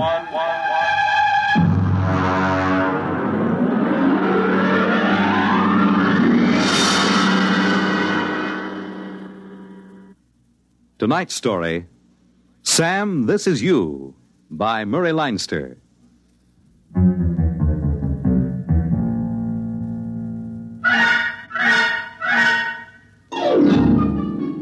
If I were you, I wouldn't believe a word of this story. I'm still not sure if Rosie does, and as a matter of fact, I'm not so sure if I do myself. And that's going some, because it happened to me. And if I can't believe it, well, who can? I suppose it could have happened to anybody, although, on the other hand, maybe it couldn't have happened to nobody. And that's pretty mixed up, so maybe I'd better begin at the beginning. And in this case, that's not so easy as it sounds. For one thing, there's the question of where is the beginning? Well, anyways, I'm Sam Yoder. I'm a telephone lineman for the Batesville and Rappahannock Telephone Company. I got into that line of work because I was in a wire platoon during the war. I've been up more trees in the Ardennes forest in Belgium than anybody, except maybe a couple of squirrels, and they didn't have to string telephone wires. I guess it started because Rosie, she was my girl, Rosie, she thought I lacked ambition. And also get up and go. Yeah, anytime you say, honey, except it's one of those jitterbug things, and I can't jitter much. I don't mean dance. I mean stick-to-itiveness. Now, honey, that's ridiculous. A telephone lineman has more stick-to-itiveness than anybody, or he'd fall right off the pole. Huh? Want another drink? Sam, are you trying to get me drunk? No. Well, only there's a $3.50 minimum in this place, and I hate to see it go to waste. I'm discussing your future, Sam. Okay. Do you think a telephone lineman's life is right for you? Well, has its ups and downs.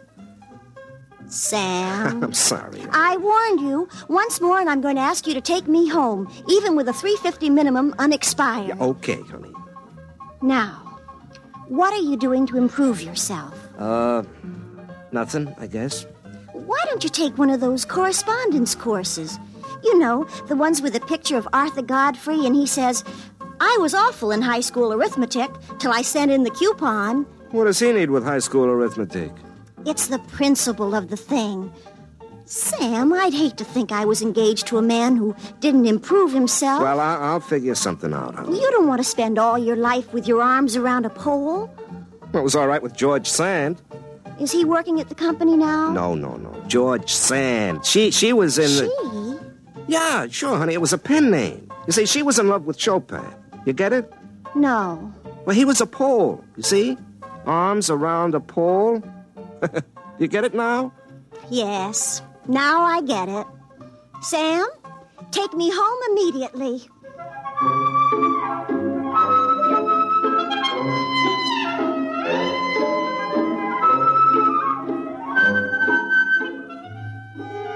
She's like that. No sense of humor, know what I mean? But listen, when you climb up and down telephone poles all day, you get tired of something that's straight up and down.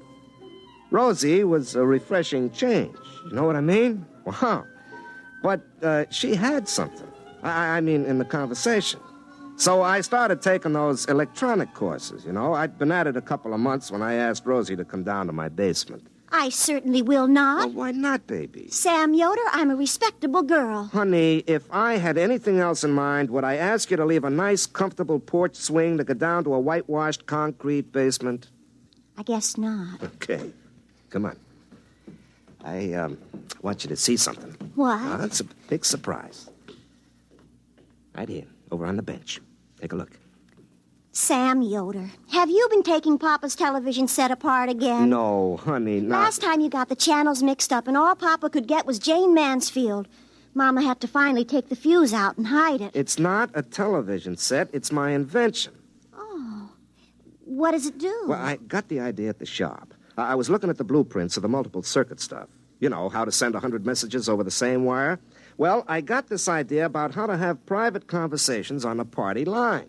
Actually, I got the idea calling you up with the whole street listening in. Does it work? Well, almost. I got a few bugs in this mess of garbage here. Sam, that's no way to talk. Well, honey, all the engineers talk that way, and they're college men with fraternity pins. Well, then I guess it's all right.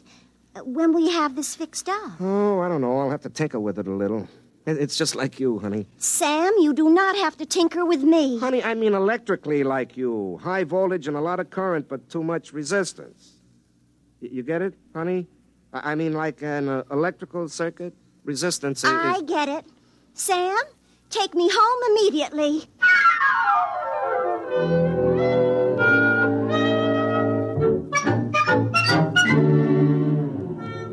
I was thinking of my invention on next Friday, July 2nd, about 6 o'clock. I was up a pole near Bridges Run, hunting for a break where the party line went dead. I hooked in my linesman's phone, but I couldn't get central. I was just about to pull my phone and get down when... Hey, that's impossible. The line checked out dead. Hello, who's this? Sam, this is you. Huh? What's that? This is you. You, Sam Yoder. Don't you recognize your own voice? This is you, Sam Yoder, calling from the 12th of July. Look, Mac, I'm working and I'm 50 feet up. Don't hang up. I'm not hanging up, but you'd better. Now, wait a minute. Do I know you? The voice is familiar. Sam, it's the 2nd of July where you are, and you're up a pole by Bridges Run. The line's dead in 2 places, or else I couldn't talk to you. Lucky, huh? Whoever you are, it isn't going to be lucky for you. But I'm you, and you're me. We're both the same Sam Yoder, only where I am, it's July 12th. Where you are, it's July 2nd. You've heard of time traveling? Well, this is time talking. You're talking to yourself. That's me. And I'm talking to myself. That's you. And it looks like we've got mighty good chances to get rich. Look, I don't believe this. All right, then listen. Do you remember the time you were out with Rosie at the drive-in movie over at the Wing? And the couple in the convertible next to you were naked. And then Rosie...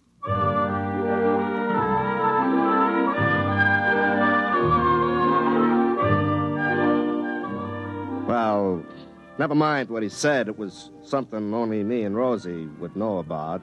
Nobody else in the whole world, so I knew he was me. I was he, him. We were the same. He told me what he wanted me to do, and then he told me where the brakes were in the line and hung up. Well, I cut loose down the pole, and my irons only hit it twice from the top to the bottom. I was sweating and shaking a little, and it didn't help any when I found the 2 brakes right where the voice said it would be. But that wasn't any more impossible than anything else. I called into Central and told them I was sick, which wasn't particularly untrue anyway. And then I went home and made myself a cup of coffee, and pretty soon I was muttering to myself, which I don't say now in order to make telling the story easy. But I do it all the time, like this. You got a good cup of coffee here, Sam, old boy. Instant, but strong. Oh, now there isn't any weak-mindedness in my family, and the company psychologist said I grew up stable. Was it inner stable? Well, anyway, Nobody but Rosie knows I told her her nose is so cute I couldn't believe she ever had to blow it. Maybe it was me talking to myself. Donut, Sam? Don't mind if I do. I talk to myself just sitting over coffee. Why shouldn't I talk to myself on the telephone? From the middle of next week. On a dead line. I wonder if that psychologist was right. More coffee, Sam? Just a little to hot it up. When? Now, look, if somebody drove over to Rappahannock past Dunsville and telephoned back that there was a brush fire at Dunsville, I wouldn't be surprised to get to Dunsville and find a brush fire there. So, if somebody phones back from next Tuesday that Mr. Broadus has broke his leg next Tuesday, why should I be surprised to get to next Tuesday and find out he'd done it? More coffee, Sam? No, thanks. I couldn't touch another drop. You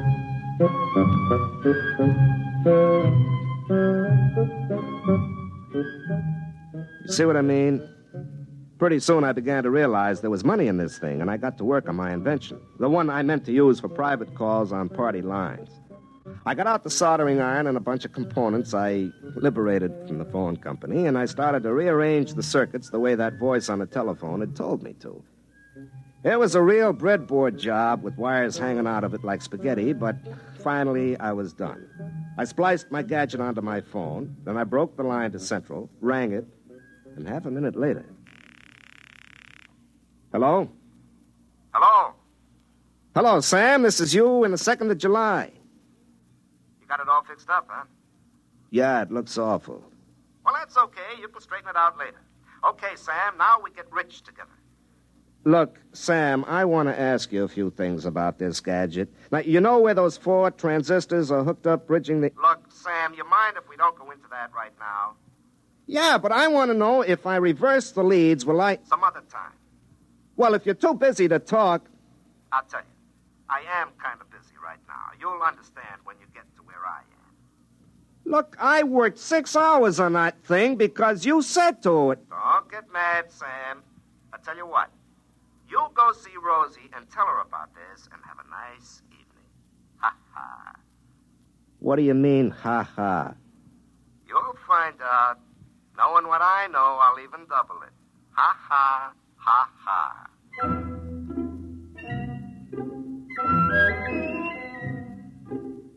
I went over to Rosie's house.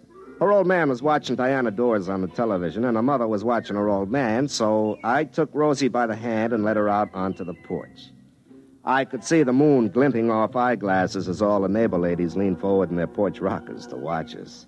I always felt a responsibility to those ladies, and usually I try to make it worthwhile to them staying up so far past their bedtimes. But tonight, I had other things on my mind. Sam, you didn't slick down your cowlick. I've told you, if you go on a date without slicking down your cowlick, it shows you have no respect for the girl. Rosie, forget my cowlick, huh? I could go inside and get some mustache wax. Pa keeps it because his crew cut always goes limp when the humidity gets above 60%. Rosie, will you listen to me? I've made up my mind to get rich. You ought to have everything your little heart desires. Now, suppose you tell me just what you want. I want your cowlick to lie down so I won't be ashamed in front of the neighbors. No, honey. Mink, chinchilla, a sports car, anything, whatever you want. Do you feel all right? Now, listen, honey. Nobody knows it, but tonight Joe Hunt and the widow Backus are eloping to North Carolina to get married. We'll find out about it tomorrow. And day after tomorrow, on the 4th of July, Dunsville is going to win the baseball game with Bradensburg, 7-5, all tied till the 9th inning, and then George Peavy is going to hit a homer with Fred Holmes on second base.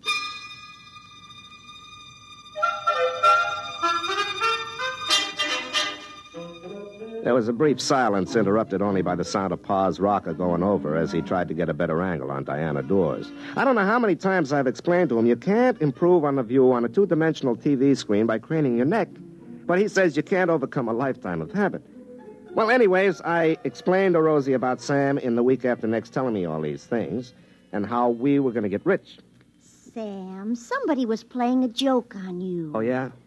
Well, who else but me knows what you said that time you thought I was mad at you and you were crying down behind McHenry's ice house? Sam, I told you when I read those words on that board fence, I didn't know what they meant. And nobody else knows about the time we were picnicking, and the bug got down the front of your sunback dress, and you thought it was a hornet. Sam Yoder, you never told anybody about that. No, but the me in the week after next knew. He told me, so he had to be talking to me. It couldn't be anybody else. Sam, either you've told somebody else everything we ever said or did, or else there's somebody else who knows. That's awful. But, honey, it's me. This other person knows everything we say, even now? Sure.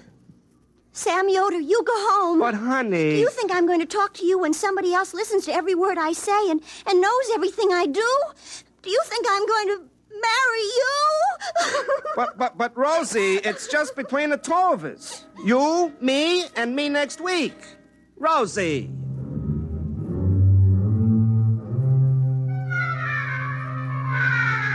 I stayed around till her father came out and asked me to go home so Rosie could finish crying and he could watch Hell's Angels on the Late Show in peace. On the way back to my house, I got madder and madder. Sam, in the week after next, could have warned me about this, the louse. Well, I plugged in my gadget and rang, but I guess there was nobody home on July 12th because there wasn't any answer. And there wasn't any that night when I got home from work either. So I went around to see Rosie. The only reason I'm talking to you, Sam Yoder, is that Pa's inside sneering at Dorothy Kilgallen on What's My Line, and I don't think it's polite. You still mad at me? I never was mad at you. I'm mad at whoever was talking to you on the phone and knows all our private secrets. And I'm mad at you if you told him. But, honey, I didn't have to tell him. He's me. All he has to do is just remember. I tried to call him again last night and this morning, but he doesn't answer. Maybe he's gone off somewhere. Do you think it's polite to sneer at Dorothy Kilgallen? She knows so many important people by their first names, lots of them even for short. You think maybe it's all an illusion? You told me last night there'd be an elopement, and there was. Joe Hunt and the widow Backus, just like you said. Well, could have been a coincidence. I'm waiting to see if Dunsville beats Bradensburg 7-5 tomorrow. Yeah, I bet $11 on it. If that happens, I'll die. Why, honey? Because it'll mean that I can't marry you, ever. Because somebody else would be looking over your shoulder, and we would never be by ourselves all our lives, day or night.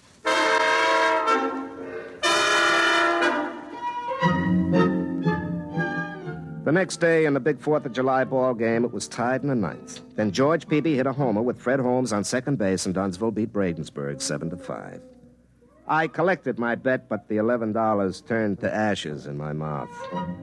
I didn't go over to Rosie's that night. I stayed home and kept trying to call myself up on that gadget that I told myself how to fix up.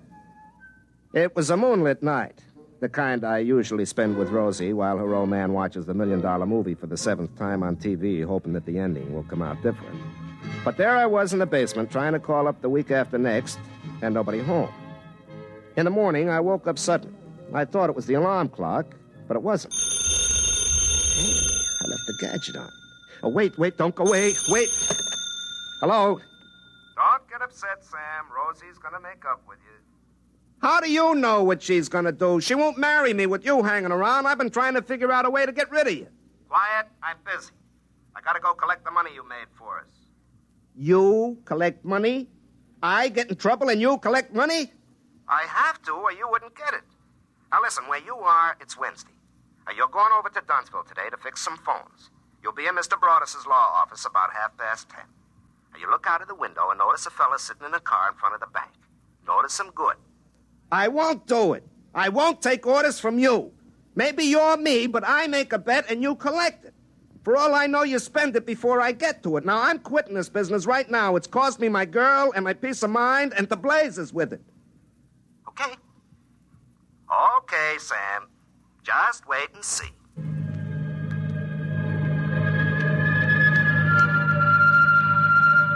The trouble with a story like this when you tell it is there isn't any suspense, like one of those old movies where a gypsy fortune teller tells George Raft he's going to be head gangster and fall in love and finally get shot by his best friend, played by Ralph Bellamy.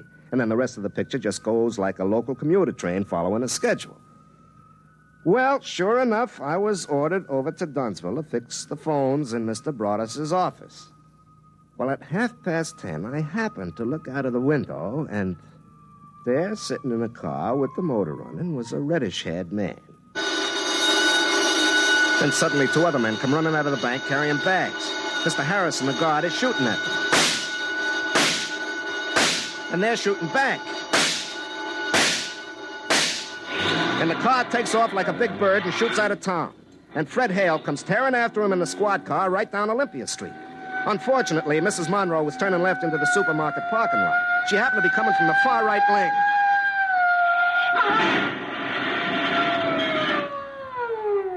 And so the bank robbers got away clean with $35,000. They'd cut all the wires out of town where they crossed Goose Creek, and so they sent me right out to fix it.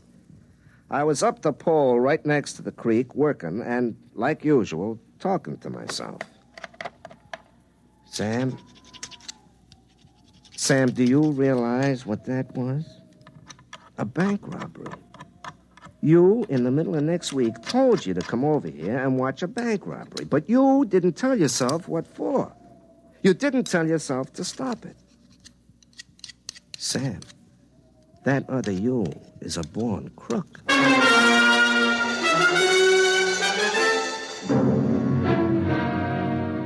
Then I realized it wasn't another me.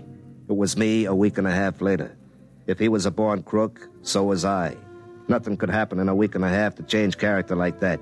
I couldn't even turn myself into the cops, because nobody would believe it. I suddenly realized I was an accessory before and after the fact of that bank robbery. And then I realized there was only one thing to do. That night I drove over to Rosie's house. Her father had a jacket and tie on because he was expecting to visit Her Supreme Highness Princess Grace of Monaco and Slapsy Maxie Rosenblum with Ed Morrow face to face. I took Rosie out to the porch just as the princess invited Ed and Rosie's old man into a closet to see her shoes. Sam, what's the matter? You look awful. I am awful. Rosie, I come to tell you goodbye. I just found out I'm a criminal, so I better go and commit my crimes far away from hearth and friends who would be hurt. Sam, what's happened now? That bank robbery. I knew all about it before it happened. I called myself up and told myself, but I didn't let myself stop it. Don't you see? I'm an accessory both ways against the middle. I'm a criminal. So, Rosie, goodbye. Sam, you sit right down. Oh, it's in the blood, I guess, or the genes. What do you think in my case it was environment rather than heredity? Now, Sam, you haven't done anything yet. It's that other you. But I'm going to have done something. I'm doomed to be a criminal. Well, I'm going to reform you. What? I'm going to reform you before you start. I'm going to stay with you from now on, every place you go. But, Rosie, I climb poles. I'll wear my tapered slacks. You won't do anything criminal with me along. And if that other you starts talking to you on the telephone, I'm going to climb the pole and tell him where he gets off.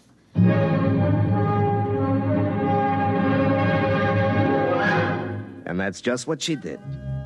Wherever I went, Rosie went right along with me, carrying a 10-inch crescent wrench in case of emergencies, wearing her tapered slacks, which looked real good because, as a matter of fact, the slacks taper just a little more than Rosie does. Well, she made me stay over in her brother who was away in the Marines room and locked me in at night. It went on that way for a couple of days. Rosie looking grim all day, not even holding hands or playing footy in the diner over coffee. We spent the evenings in her living room while her father watched Meet the Press and asked Nixon and Kefauver questions that they never even answered. I complained to Rosie that we had all the disadvantages of being married a long time without the obvious advantages. But her father told me to keep quiet and stop interrupting Steve Allen. Well, finally, on the 11th of July, we were driving in the phone company truck, that Rosie was driving, to make sure I didn't commit anything criminal like crossing the double white line or not stopping for a school bus. Do you realize tomorrow is the 12th? Yeah. That's the day the other you called you up from, isn't it? Yeah, that's right. Well, I've kept you honest. If you turn into a hoodlum between now and tomorrow... Rosie, look out, that car! Now, look what you did. Is the other man hurt? He's getting out of the car. Rosie, that hair. Rosie, that's the man who... Get down, he's shooting at us. Why? Well, he's the man I saw outside the bank. He's one of the bank robbers. Look out, he's coming this way. He looks awful mad. Why not? We smashed his getaway car. Rosie, get behind me. I'll protect you.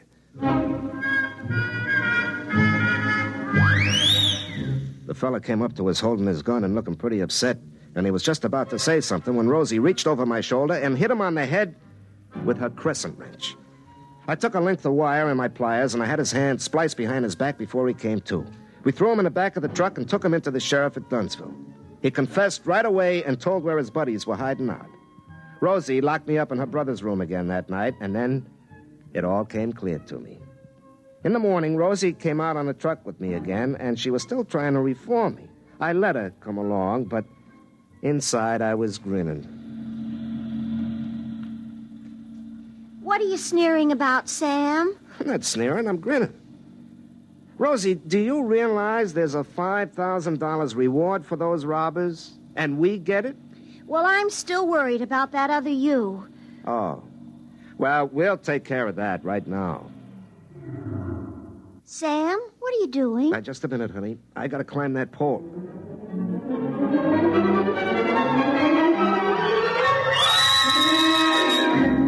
Sam, what are you doing up there? Well, I gotta make a call, honey. Hook up my little gadget.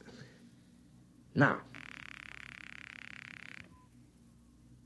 Hello, who's this?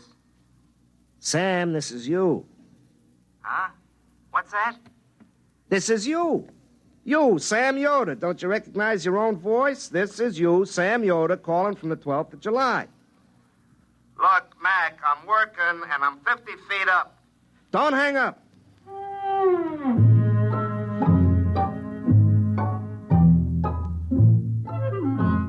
You see? It was me all the time. Here it was in the 12th of July, and I was talking to myself back in the 2nd of July, and it was the same conversation word for word. Oh, Sam, then it was you all the time. Uh-huh. Back in the 2nd of July, he's cussing me out just the way I did. And he'll fix this gadget up the way I just told him. Then we still have our secrets. Oh, sure, honey. I'll remember when I call me up tonight 10 days ago, I'm going to be very busy. And I won't want to waste time talking to myself a week and a half ago. Now, Rosie, what do you suppose I'll be doing tonight that would make me not want to waste time talking to myself 10 days ago? Rosie? Oh, Sam, we'll have all tonight to ourselves. There's a big spectacular in compatible color with Esther Williams, and Pa will spend the whole night twisting the dials trying to get the color right. He'll be furious. But your set is black and white. That's why he'll be furious. Well, how do you like the nerve of me calling me up and interrupting me at a time like that? Well, it won't take long, honey. I haven't got too much to say to myself this time.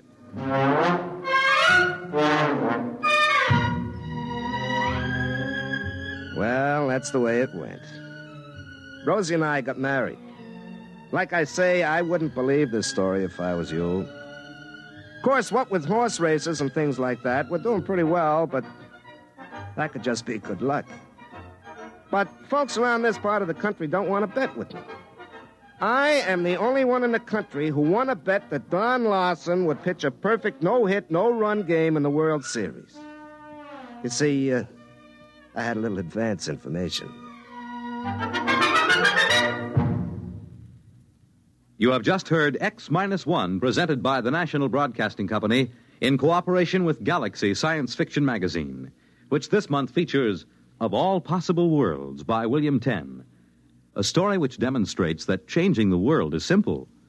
The trick is to do it before you have a chance to undo it. Galaxy Magazine, on your newsstand today.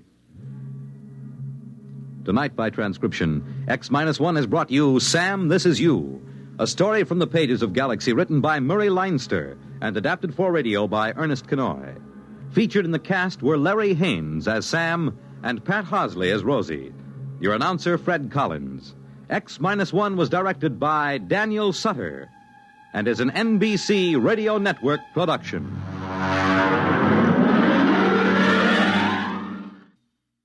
For eerie tales that set the scene for witches' flights this Halloween. In just a moment, X-1. But first, no one can deny that spring is in the air, and to prepare for the new season, NBC's Weekday brings you some timely and useful features. One is a new series with Phil Lampe on gardening tips for both city and country dwellers. The second feature brings you hints for the best use of leisure time. And you can also bet that Joe Copeland, famous dress designer, will enlighten you on the spring fashion picture when she appears on tomorrow's show. Listen in and hear it all on NBC's Weekday tomorrow. tomorrow morning. And now stay tuned for X-1 on NBC. Countdown for blast off. X-5, 4, 3, 2, X-1, fire.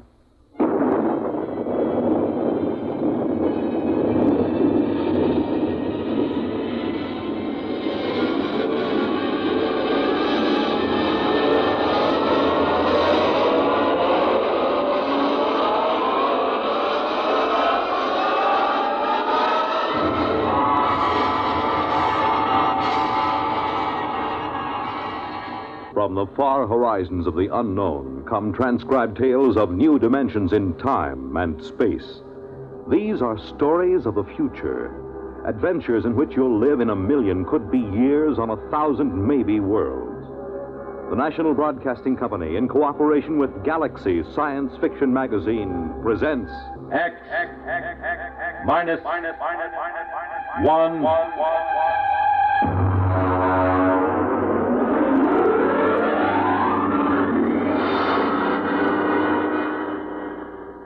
Tonight's story, A Gun for Dinosaur, by L. Sprague de Camp.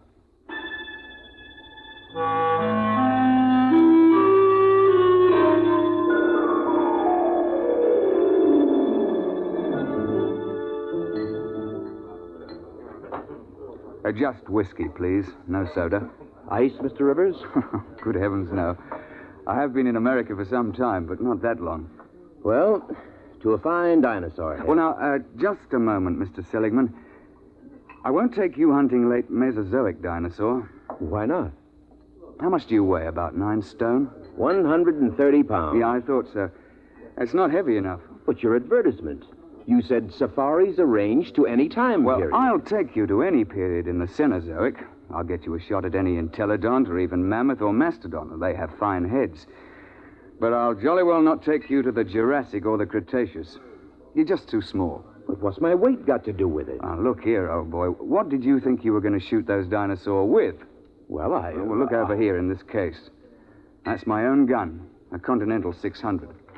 That shoots a pair of Nitro Express cartridges the size of bananas. It's designed for knocking down elephant, not just wounding them, but knocking them base over apex. Well, now, I've handled guns. Oh? Look, I've been guiding hunting parties for over 20 years.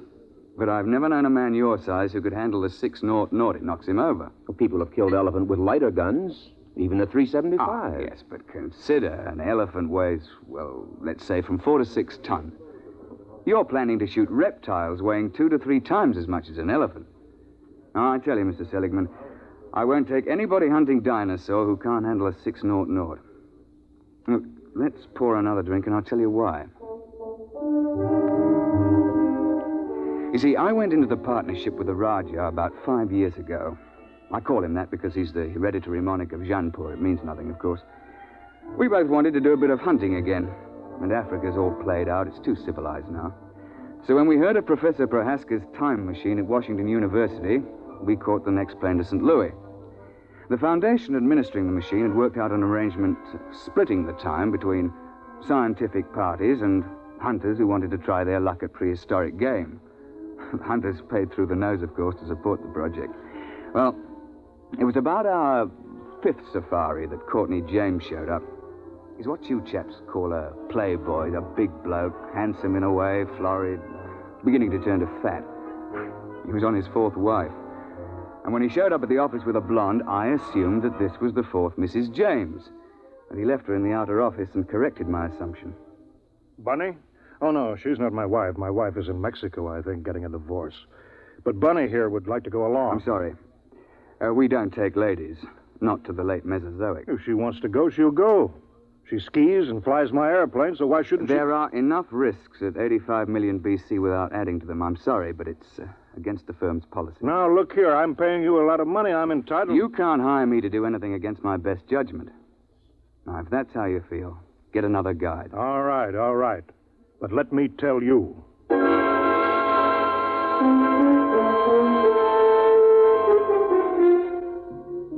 Oh, it ended with my telling him to get out of the office or I'd throw him out. And I was thinking sadly of all that lovely money that James would have paid me, when in came another side. An August Holtzinger, a slim, bald chap with glasses. Mr. Rivers, I don't want you to think I'm here under false pretenses. I'm really not much of an outdoorsman, and I'll probably be scared to death when I see a real dinosaur. Well, most of us are frightened at first, but it doesn't do to speak of it. Well, you see, I've always run a grocery store till my uncle died, and, well, I've got a great deal of money now. Uh-huh. And I'm building a new house. I'm engaged, you know, getting married, and, well, I'm determined to hang a dinosaur head over my fireplace or die in the attempt. A ceratopsian, I think. That's the one with the big horned head and the frill over the neck, isn't it? Well, you want to think twice about that, you know. If you put a 7-foot Triceratops head into a small living room, there's apt to be no room left for anything else. I know it's ridiculous, but I'm determined to do something big for once. Since there's no more real big game hunting, I'm going to shoot a dinosaur and hang his head over my mantel. I'll never be happy otherwise.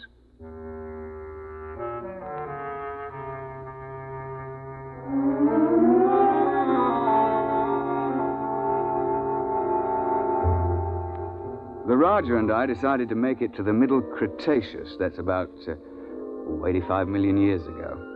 It's the best period for dinosaur in Missouri. So we drove Holtzinger into the country to let him try the 600. It's rather heavy. Look, you look out. There's quite a kick. Well, couldn't you fire it prone? Oh, not a gun that big. There's not enough give. You'd break your shoulder. All right. Take the safety off. Like this? Yeah. Take my hand. I'll help you up. Thank you. I think I better try something smaller. Well, he took a fancy to my Manchester 70, chambered for a .375 Magnum cartridge. That's a little light for elephant, and very definitely light for dinosaur, but we were in a hurry. And then, of course, just before we were ready to trek, James showed up and apologized for insulting me. He'd had a run-in with the girl, and he wanted to go along. And so we were off on safari. You all ready, gentlemen? Why, yes, I suppose so. Mr. Holtzinger, you've met my partner, the Roger of Janpur. How do you do, sir? How do you do? Well, shall we get cracking? After you, Mr. Holtzinger. Mr. James. Thank you. Let's get going. All set. We'll slam the hatch and off we go. What happens? Nothing till the force field is built up. There she goes. What happened to the lights? Well, there's no current while we're in transition. I don't feel well. There's usually a touch of vertigo. I shouldn't worry about it. Look, where do you shoot for? I mean, with Dinosaur. What is the best shot? Well, you don't try for his brain, you know. They don't have any. Well, to be exact, they have a little bump about the size of a tennis ball on the top of their spines.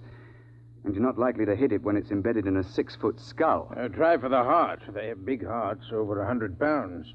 An exploding shell in the heart will slow them down, at least. Oh, I see. Why do we have to go so far for game? Why couldn't we just go back 50 years and shoot lions in Africa? Well, the machine won't work more recently than 100,000 years ago. Why?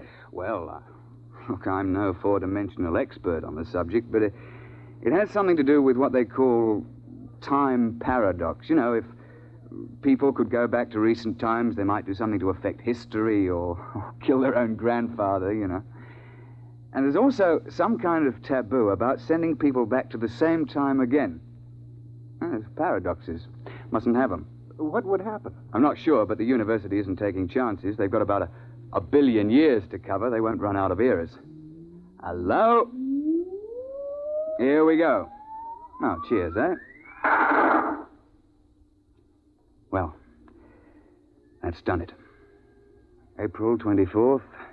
85 million years B.C.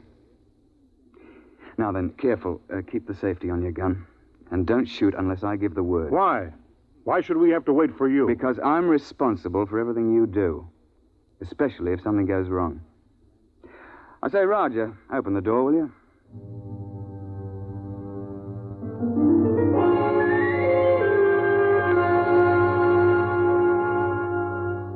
In this period, the time chamber materializes on top of a rocky rise.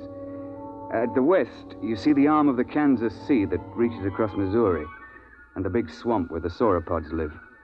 To the east, the land slopes up to a plateau. It's good for ceratopsians. The finest thing about the Cretaceous is the climate. It's balmy like the South Sea Islands, and not so muggy as the Jurassic. Oh, we sent the time chamber back off and looked about. It was spring, with the dwarf magnolias in bloom all over. Down towards the Kansas Sea, cycads and willows grew, while the uplands were covered with screw pins and ginkgo. Yeah, well, I'm no ruddy poet, but I can appreciate a beautiful scene. Well, I was looking through the haze and sniffing the air. I got him! I got him! What the devil? You see it? There it goes! Confound it, you idiot! I told you not to shoot without word from me. And what happened? An ornithomine wandered out of the copse. Mr. James gave him both barrels. Missed. Now, look here, James. One of the biggest dangers on a safari is trigger-happy sahibs who get panicky. You're not to shoot unless you're told. You understand? Who do you think you are to tell me when to shoot my own game? Now, look here. Firstly, if you shoot off all your ammunition before the trip is over, your gun won't be available in case of a pinch. And secondly, if you empty both barrels, what would happen if a big theropod should charge before you could reload? And finally, it's not sporting to shoot everything in sight. Is that clear? All right. All right. Well, now then. First task is fresh meat.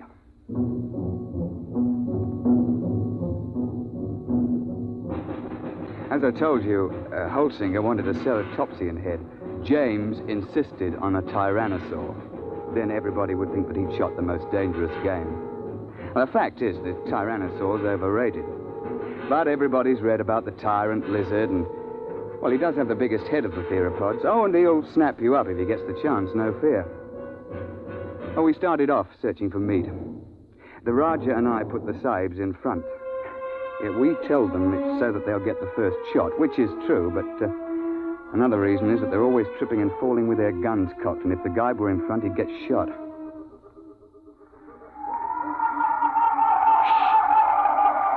Boneheads. Where? See? Crouching over there. Feeding on those cycads. It's about the size of a man. They look intelligent. Well, not likely. That bulge on the head is solid bone.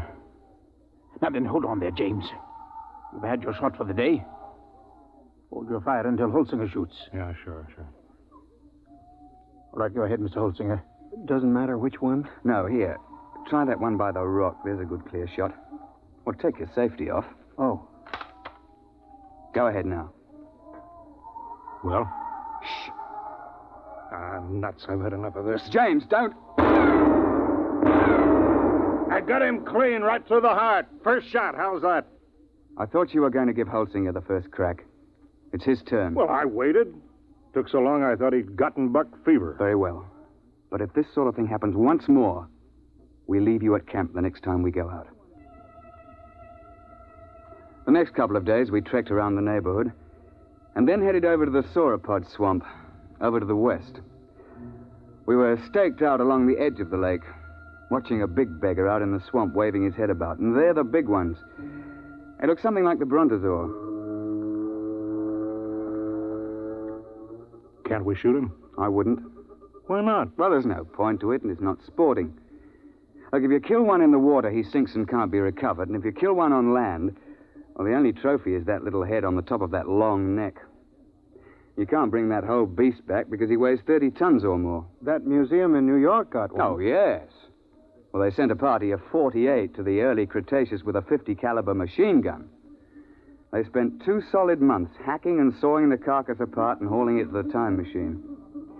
I know the chap on the project, and he still has nightmares in which he smells decomposed dinosaur. And they also had to kill a dozen big sauropods who came in for the party. And then they had them lying around, too. They lost 3 men. Reggie, Duckbill. Where? Where are they? Up there at the shoreline. Now, keep your voices down. You see? With the crest on the back of their heads. Mr. Rivers, I've been thinking over what you said about those heads. If I could get one of those duckbills, I'd be satisfied. It'd look big enough over my mantle, wouldn't it? I'm sure of it, old boy. Well, let's be off. Roger, you wait here with Mr. James. Shouldn't take us long.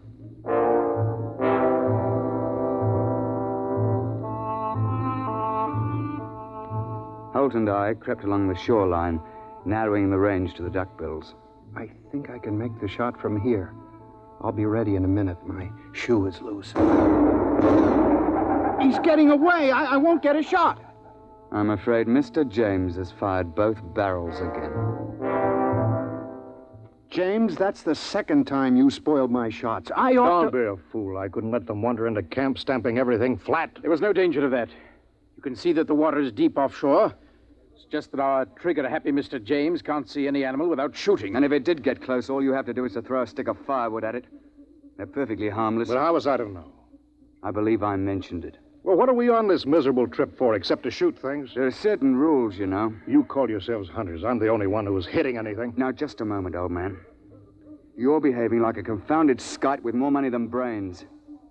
I should never have brought you along. Well, that's how you feel. Give me some food and I'll go back to the base by myself. Now, don't be a bigger ass than you can help. That's quite impossible. All right, I'll go alone. I wouldn't want to pollute your air with my presence. Yeah, that's an attractive thought, Reggie, but we can't let him go. He'll get lost or starve.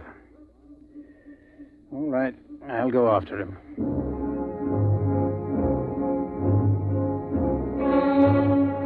We stumbled along for several more days, James on his good behavior for a change.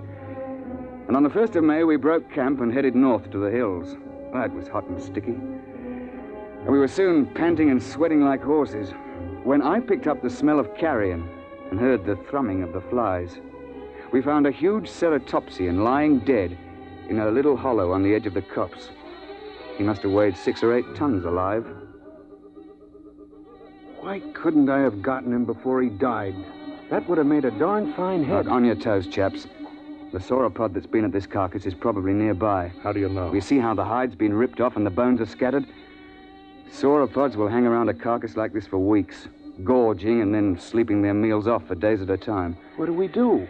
Well, that's what we came after. Look, Roger, you take Mr. James through that way, and we'll parallel you 40 feet distant. Now keep your eyes open. It'll be hard to see in these woods unless you're right on top of him.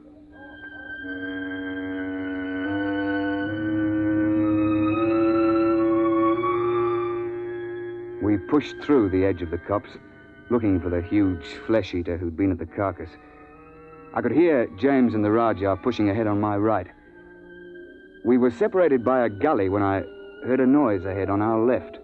What is it? I don't know. Take the safety off your gun. Oh, there it is. It's one of those boneheads. Oh, well, they're not dangerous at any rate. But be careful. That sauropod might still be around here. I've got him! Got him clear! Well, he's done it again. He shot the bonehead. I've got him! Look out! Look out! Tyrannosaur!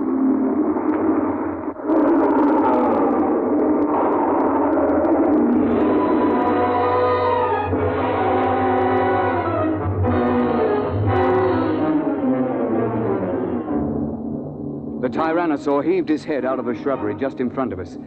Look, the scientists can insist that Rex is bigger than Trionches, but I'll swear that this Tyrannosaur was bigger than any Rex ever hatched.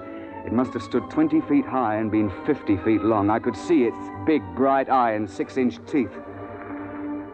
He'd been sleeping off his last meal, and James fired off both barrels over his head at the bonehead and woke the Tyrannosaur up. Get back! Get back, you fool! Gun's empty and Roger can't get a shot. Found it, there goes the beast in behind those ferns. Holtzinger! Holtzinger! Come back! Your gun's too light for that beggar!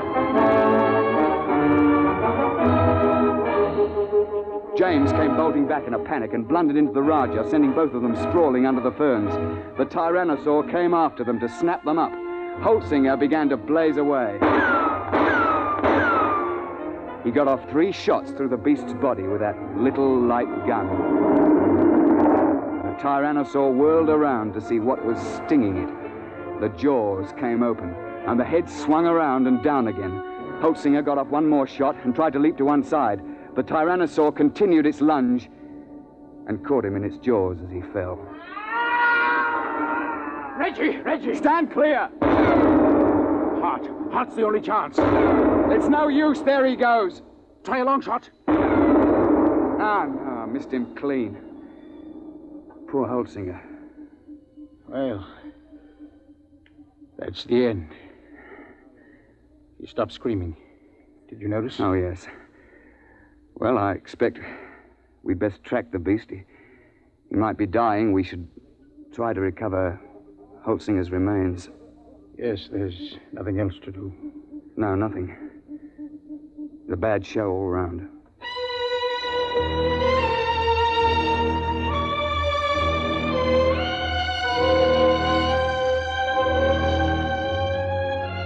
An hour later, we gave up and went back to the glade looking very dismal. Well, where have you two been? We were occupied. The late Mr. Holtzinger. Remember? You shouldn't have gone off and left me. None of those things might have come along. Isn't it bad enough to lose one hunter through your stupidity? What? Sure, you put us in front of you, so if anybody gets eaten, it's one of us. That's... You stinking little swine. If you hadn't been a first-class idiot and blown those 2 barrels again, this never would have happened. Holtzinger died trying to save your worthless life. And I wish he'd failed. Oh, I ought to... Now then, my laddybuck, I'm glad you did that. It gives me a chance I've been waiting for. Now get up, and I'll be glad to finish off. You won't finish anybody off. All right, put your hands up. Both of you. Put that gun away. Don't be an idiot. I won't let anybody do that to me. You can't get away with murder. Why not? Won't be much left of you after you're hit with a 600 explosive shell. Nobody could prove anything. They can't hold you for a murder 85 million years old. The statute of limitations, you know. Nice work, Roger, old chap. Yes. Cretaceous rock. Doesn't quite have the balance of a cricket ball, but it's a bit harder, what? Well, suppose we tie this chap up and take him back to camp.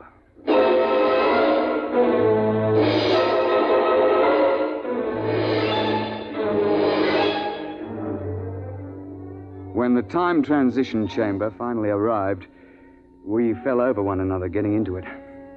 We dumped James in a corner and threw the switches. You two should have killed me back there. Why? You don't have a particularly good head. It wouldn't look at all well over a mantle. You can laugh, but I'll get you someday. Close quarters, isn't it? Someday I'll find a way. I'll find a way and I'll get off scot-free, too. My dear chap, if there was some way to do it, I'd have you charged with Holtzinger's murder. Look, you'd best let well enough alone. No, I'll kill you. Both of you. Somehow. Cigarette, Roger? Thanks.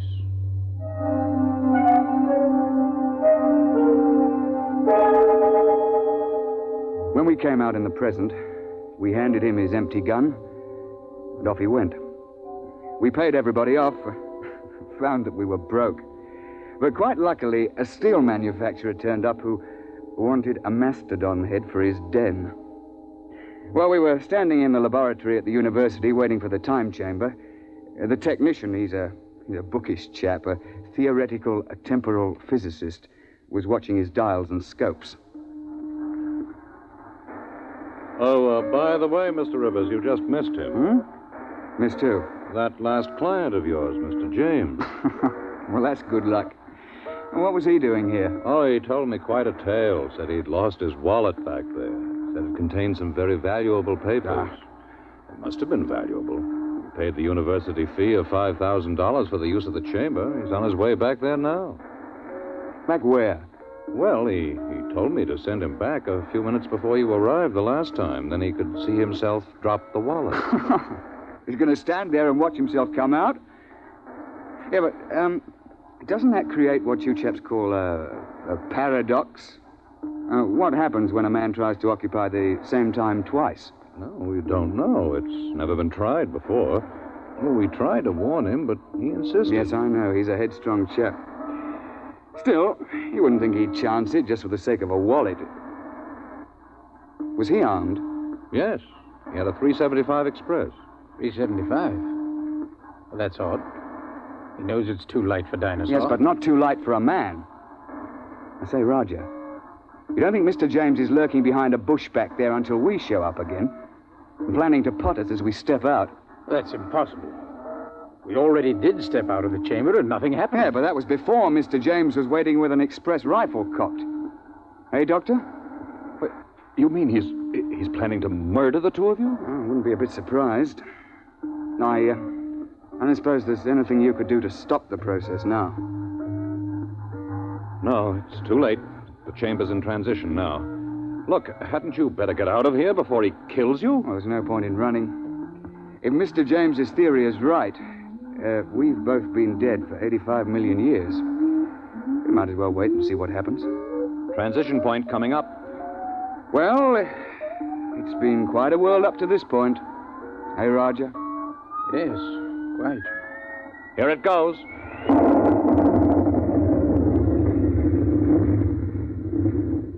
Reggie, are you all right? Well, I seem to be. What happened? The time chamber. It's back. We'd better get it open.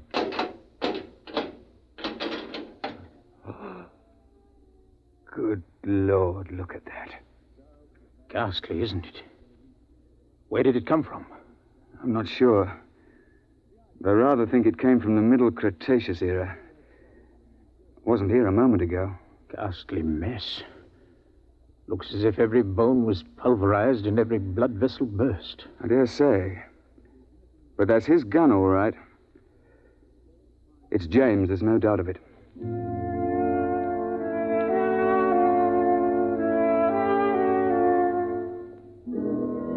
So, that's the story, Mr. Seligman.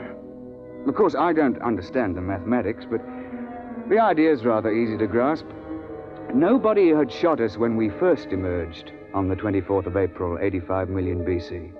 And so, of course, that couldn't be changed. The instant James started to do anything that would make a paradox, the space-time forces snapped him forward and ripped him to bits. Well, they know a good deal about that now, and there's a safety margin of 500 years between each trip. You can't have paradoxes, you know. It just isn't done. And you see, I'm a lot more careful now. I shouldn't have taken James when I knew what a spoiled, unstable sort he was. Or Holtzinger either. When I saw that he was too small to shoot a dinosaur gun. With a heavier gun, he'd probably have knocked the Tyrannosaur down and saved his own life. So, Mr. Seligman, that's why I won't take you to that period to hunt. I'm sorry, but you're just too light. You're not big enough to handle a gun for Dinosaur.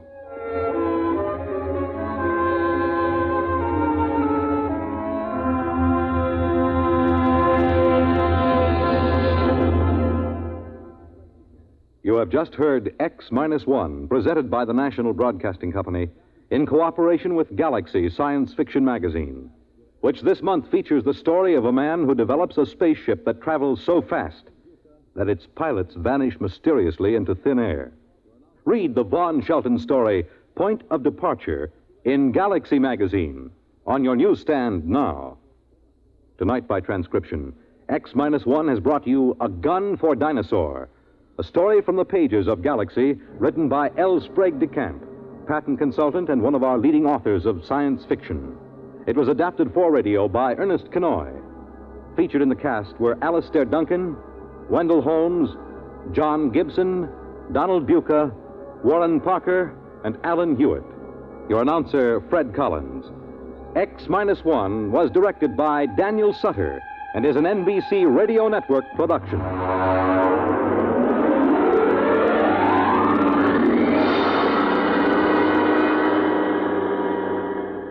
Let's visit lovable Fibber McGee and Molly tonight on the NBC Radio Network. In just a moment, X-1. But first, if you're planning to join the family for this holiday weekend, remember you have a friend who will keep you company through the long hours on the road. That friend is your car radio, and it brings you a full weekend of the most stimulating variety entertainment when you tune in to NBC's Monitor. Yes, you set your dial just once for hours and hours of refreshing variety. News as it happens, sports coverage, everything from baseball to skin diving, interviews with the stars. Plus, lots of the relaxing music you like to hear. It's all on Monitor this weekend. And now stay tuned for X-1 on NBC. Countdown for blast off. X-5, 4, 3, 2, 2, X-1, fire.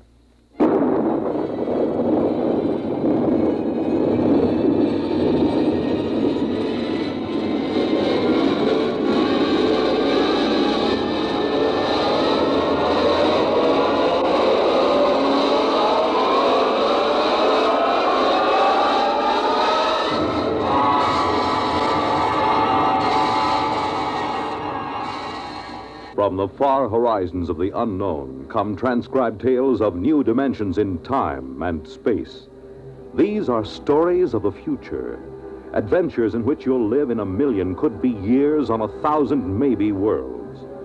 The National Broadcasting Company, in cooperation with Galaxy Science Fiction Magazine, presents X minus 1.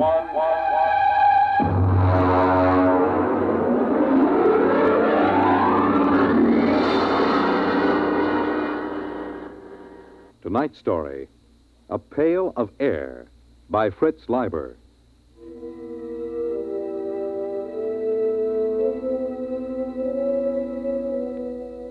It was pretty quiet in the nest. Pa was just sitting by the fire, staring into it like he does these days. And Ma was asleep. That's why it was so quiet. Ma has some pretty bad times when she just screams and huddles back against the blankets that line the nest. Sis was looking at herself in the mirror that hangs next to the bookshelf. I don't know what she finds to look at so long, but then she's a girl. She just looks at herself. Saturdays, when Pa puts a couple of extra lumps of coal on the fire and we take a bath, she looks at herself in the mirror and sometimes she cries. I dropped the book I was reading, and I guess that woke Ma. Huh? What? What? Pick up the book, Bud. I'm sorry, Pa. It's come back. Hasn't it, Alfred? It's come back. It was just Bud. He dropped his book. Oh, but it's come back. Well, it's out there now, isn't it? I feel a lot warmer. Now, Ethel. It's up there in the sky. Just the way it always was. I know. I had a dream, Alfred. I know, dear. Sis, melt your mother a cup of water. I'm combing my hair. Sis. Oh, all right. Got to get up. I know it's there. There'll be crocuses. And the spring bulbs. And daffodils. What are daffodils, Ma? Well, Buddy, they're a flower. And they're very pretty. Yellow. On a tall green stalk. Oh, I want to go out. I want to take the children out. All right now, Ethel. Here's some water. Come on, children. We'll all go out and you can play in the sun. Sure, Ma. Here, drink the water, Ma. It's cold, Alfred. You rap on the pipes and make that super send up some more heat. What's a super, Pa?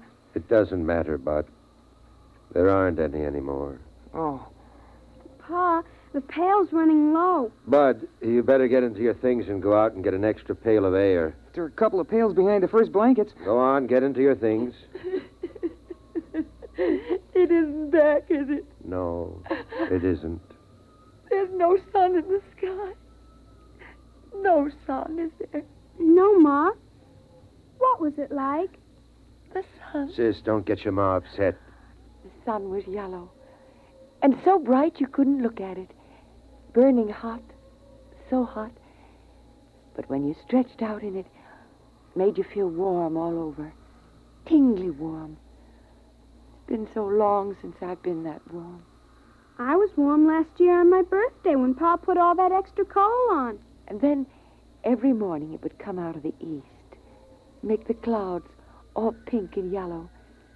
And the mist would rise in the ground, and then slowly everything would glow warmer, warmer. And then it would be up there in the sky, shining, warm. Hurry up, Bud. I'm almost ready, Pa. I want the sun. I want the sun back.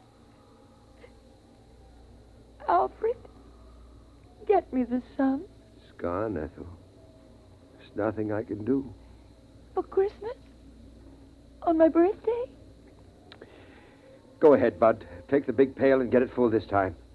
There's no sense in taking the trip for only half a bucket of air. I spilled it the last time. It's dark, Alfred. It's Go ahead, Bud. Strap down the helmet, will you, sis? For goodness sake, stand up straight.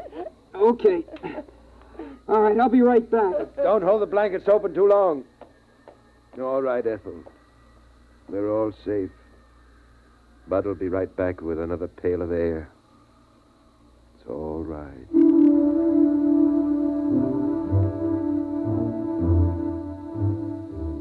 I went through the 30 or so blankets that Pa hung up to slow down the air escaping from the nest. Of course, I knew the way. I've been going out for air since I was a kid. Still, I get a funny, crawly feeling every time I go out of the nest. You gotta go up to the 5th floor, which is just above the blanket of frozen air. You see, when the earth got cold, all the water in the air froze first and made a blanket about 10 feet thick or so. And then down on top of that dropped all the crystals of frozen air, making another blanket 60 or 70 feet thick. I came out of the window we use on the 5th floor and started to scoop up the air into my pail. I had it about full. Boy, my fingers are getting pretty cold when I saw something.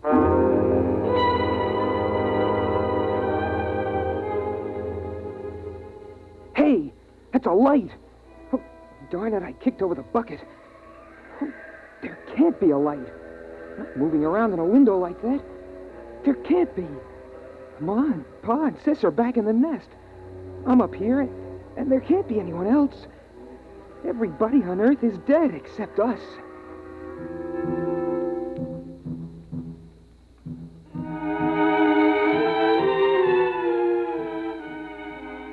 I had an idea how Ma must feel sometimes, the way she sees things. But there it was, moving around in the building across the way. I stood there shaking, and I almost froze my feet. I did frost my helmet so solid on the inside I couldn't see anything. So I hurried up and scooped up another bucket of air and headed back for the nest as fast as I could.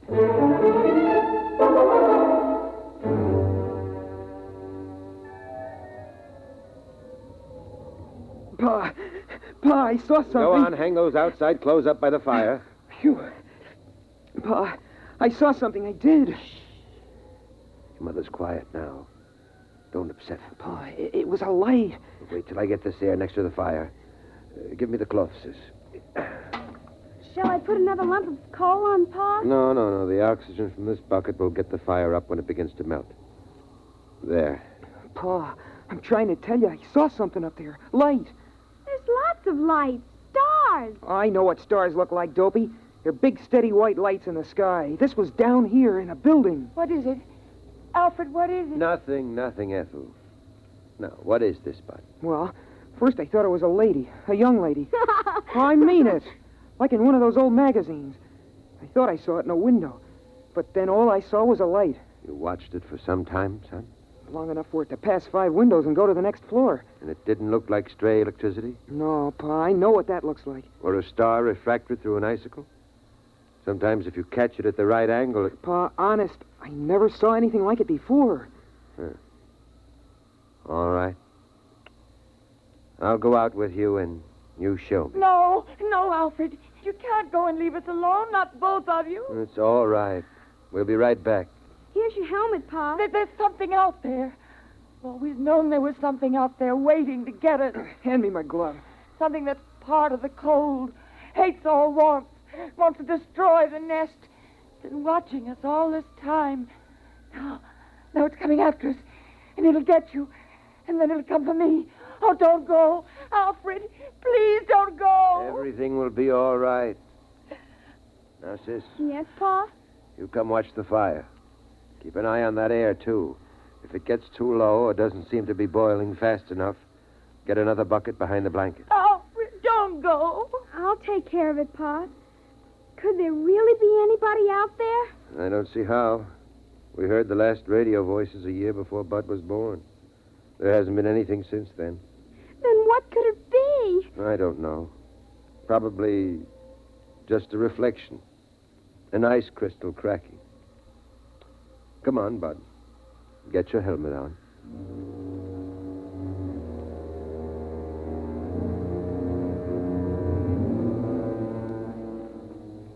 It's funny. When I go out alone, I'm not scared or anything. But when I go out with Pa, I always hang on to his belt like I used to when I was a little kid. habit, I guess. It's the same no matter what trip we take. On the 5th floor, we stopped to rest just before we went out. We were in the room with the frozen people. The lady sitting looking at the door. The man holding his hands over that funny metal thing Pa calls a radiator. It was like a fire, I guess, but I don't see any place for the cold. We put our helmets together so we could talk. Catch your breath, son. Pa, would it be possible, for any of the frozen people to come to life? Like the ones down in the basement around the furnace when we go for water? No, they're dead. They were caught too quickly when it happened. Oh, Pa, how do we know we're the only ones? We don't, but, well, there's a feeling you get. Because it's always night. There used to be some of that feeling every night in the old days. But the sun chased it away every morning. You wouldn't know about that. You weren't born when the dark star pulled us away from the sun. You wouldn't know unless you'd seen the sun. I've seen the sun. It's that big star at the end of the Big Dipper. I've seen it. It isn't the same. Come on. They're wasting time.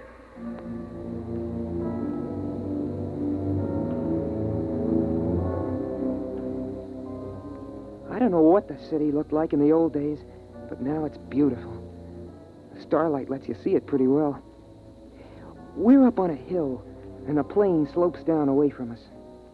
Some taller buildings push up out of the feathery plain, topped by rounded caps of air crystals. Some of them are on a slant because a lot of the buildings are badly twisted by the quakes and everything when a dark star pulled the Earth away from the sun. That's why Pa can't seal up the nest airtight. The building's twisted too bad. Besides, we have to keep the chimney open. We touched our helmets together so we could talk. Is that where you saw it, son? It isn't there anymore. Uh-huh. But it feels different. As if there's something out here, waiting. Bud, if you see something like that again, don't tell the others. Huh? Why not? Well, your ma's sort of nervous these days, and we owe her all the feeling of safety we can give her. Once, it was when your sister was born, I was ready to give up and die, but your mother kept me trying.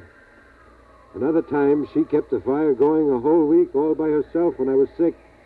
She couldn't do that now. Not the way she is. But you know that game we sometimes play, tossing a ball around? Well, courage is like a ball. A person can hold it only so long, and then he's got to toss it to someone else. When it's tossed your way, you've got to catch it and hold it tight, and hope there'll be someone else to toss it to when you get tired of being brave. Yeah, I guess so. Come on. We'll fill up the pails and get back. But what about whatever it is out here? We'll just have to wait and see. Come on. Before the helmets frost over.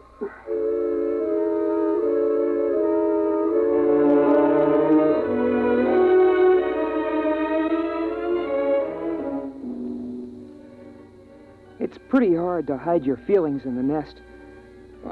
There's just room for the four of us. The blanket overhead just touches when Pa stands up straight. The floor's all covered with thick, woolly rugs. Pa says it's inside a much bigger room, but I've never seen the real walls or ceiling. Well, anyway, Pa laughed and kidded about what I'd seen. He said I had an imagination, but we could tell he took it serious. It was Sunday morning by the clocks that Pa kept all wound up on the shelf. So it was time for the story. We all sat around in a circle the way we always do, except I noticed that Pa casually took a hammer from the shelf and put it beside him. I always liked the story. Of course, Sis and I know it by heart by now. Every Sunday since we were kids. But every once in a while, Pa surprises us by telling it a little different, or throwing in some extras. It starts out with a song. Ma used to sing it, but she forgets the words sometimes. And now Pa sings it mostly. Oh, beautiful for spacious skies, for amber waves of grain, thy purple mountain majesties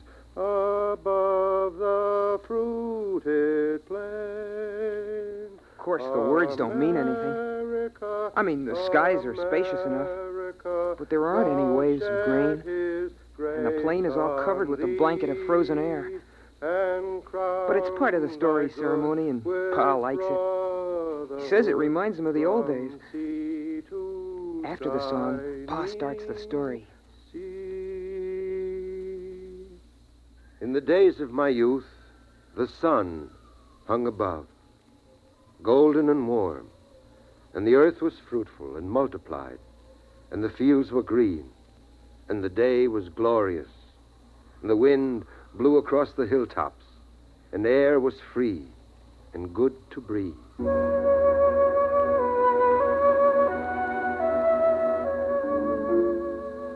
That's the part of the story I like best, about how it was with the sun nice and warm. It's hard to believe, all those people living without having to worry about cold and air, never waking up sweating and screaming because you dreamed the fire went out.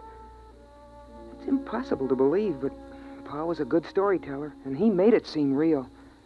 And then the dark star came rushing out of space. In the beginning, they tried to keep the news from the people, but when the floods and the earthquakes started, the truth came out. At first, they thought the dark star would hit the sun, and then they were afraid it would strike the earth itself. But it didn't. It only came close.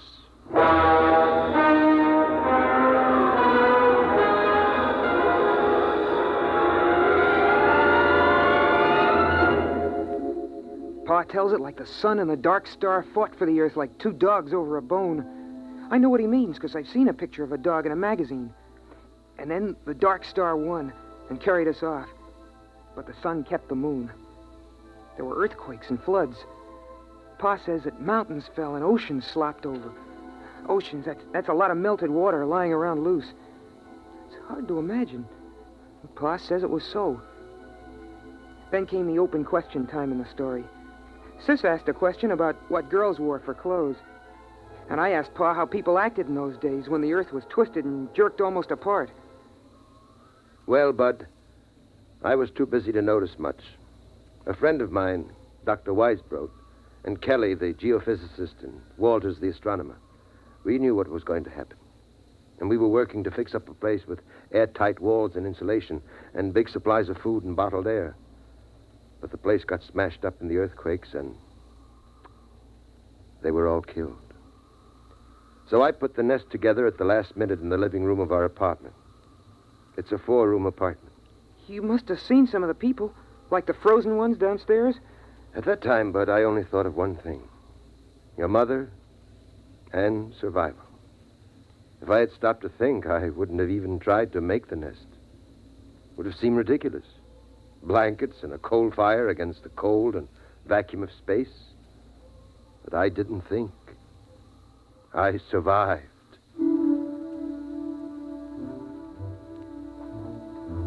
I wasn't listening carefully as Pa went on about the building of the nest.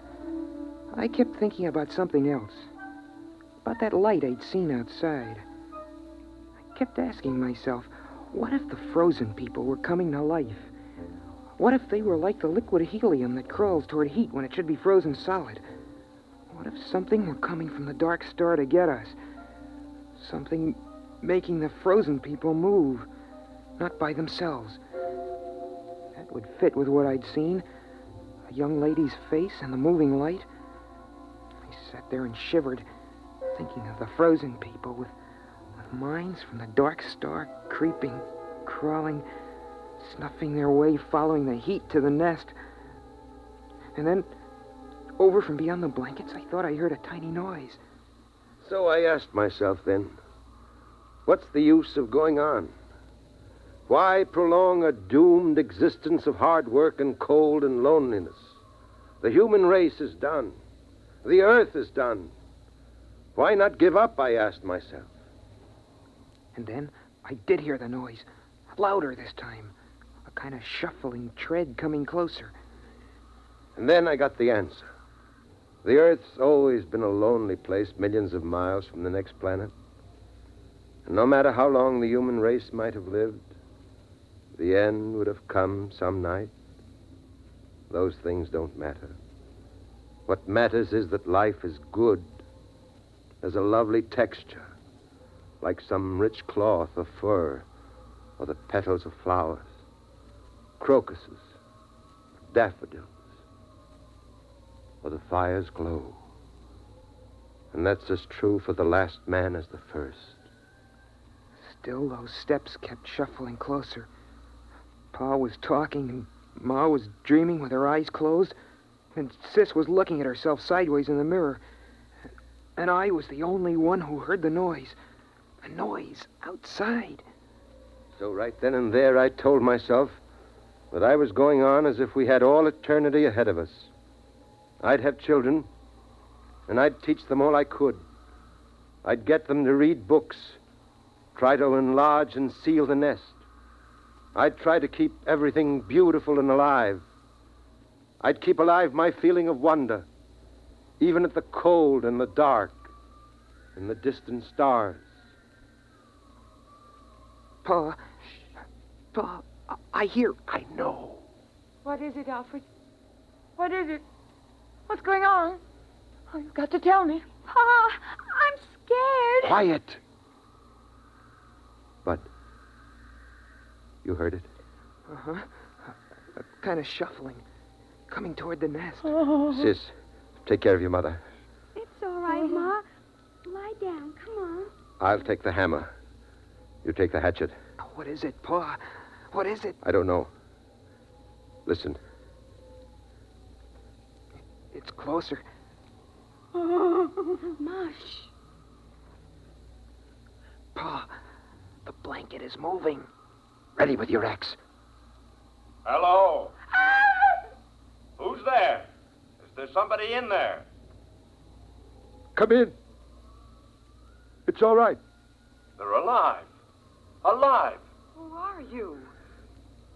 Alfred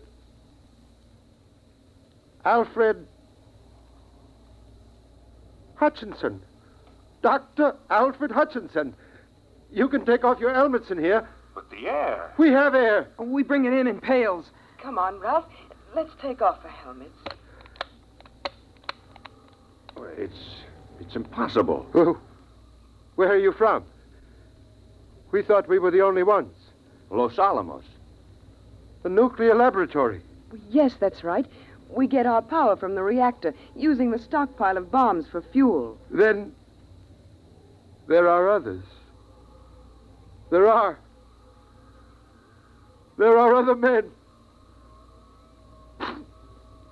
There are other men. Pa, is it all right? Should I put the axe down? Yes, it's all right. You can put it down. You mean you come from another nest? It's a little bigger than this. We've got a small airtight city with airlocks. We generate our electricity, food from hydroponics. I can't believe it. I can't. I can't believe this. It's impossible. You can't maintain an air supply without hermetic sealing. It's impossible. Oh, no, it's simple. As long as you keep the fire going to melt the air, and enough air boiling to keep the fire burning. How did you come here? Why? Well, we keep scouting around for survivors. There are a number of colonies, Brookhaven, Oak Ridge, and Harwell in England, and the Argonne Laboratory in France. We didn't expect to find anything in this city, though. But our detectors picked up a heat trace, so we tracked it down. Alfred, you're forgetting your manners. We have company. Of course. Sis, throw a handful of coal on the fire. Pa, a whole handful? Doesn't matter now. And Bud, bring out another pail of air. Well, it's incredible. And you have laboratories and transport? We only have a two-seater Scout, but if we rip out the bulkhead to the storage compartment, we can make it all right. We can have you back at Los Alamos in 4 hours. What's the matter? I guess we really hadn't thought about it that way. But, I wouldn't know how to act there. And besides, I haven't any clothes. Just doesn't seem right to let this fire go out. It's been 18 years. Burning every minute. But you can't stay here. Ralph. But after all... Ralph. Oh.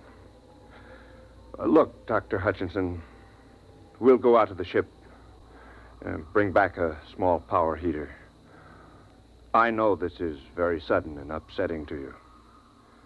You need a chance to adjust.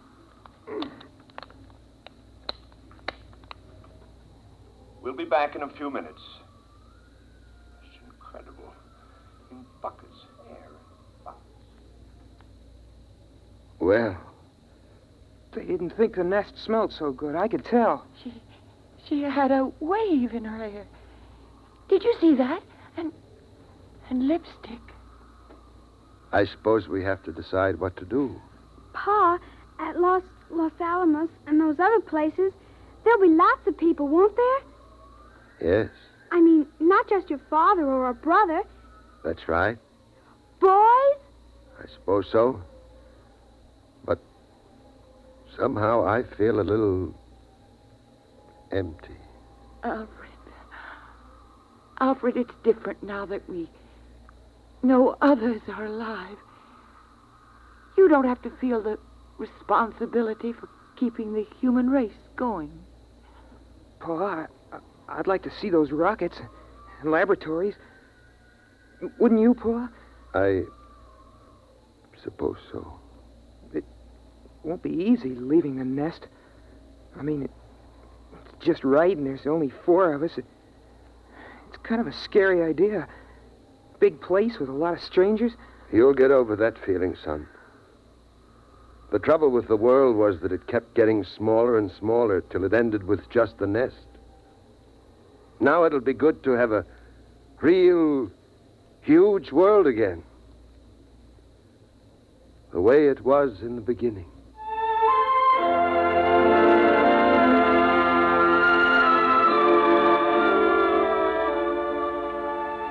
And so, we're gonna leave the nest in the morning. By Pa's clocks. We've got the power heater going now. Seems funny to be this warm when it isn't Christmas or somebody's birthday. But still, it's hard for me to realize that this is the last time I'll go out of the nest, through all the blankets, to get a pail of air.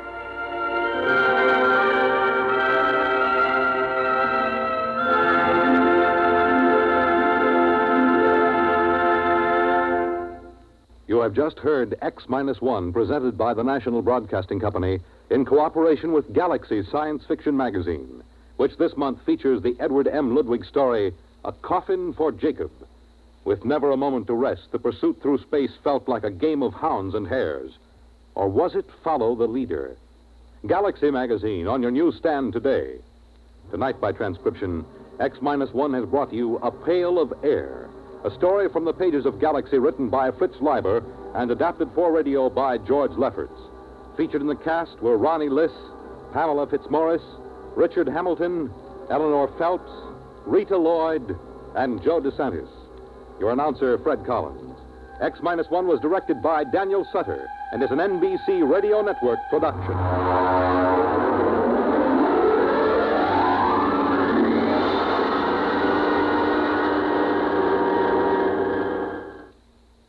Now, an important announcement for the listeners of X-1. Beginning next week, X-1 will be heard over most of these stations at a new time, Tuesdays at 8:30 to 9 p.m. Eastern Standard Time. Don't forget, listen next Tuesday from 8:30 to 9 p.m. for X-1. Monitor takes you everywhere this weekend on the NBC Radio Network.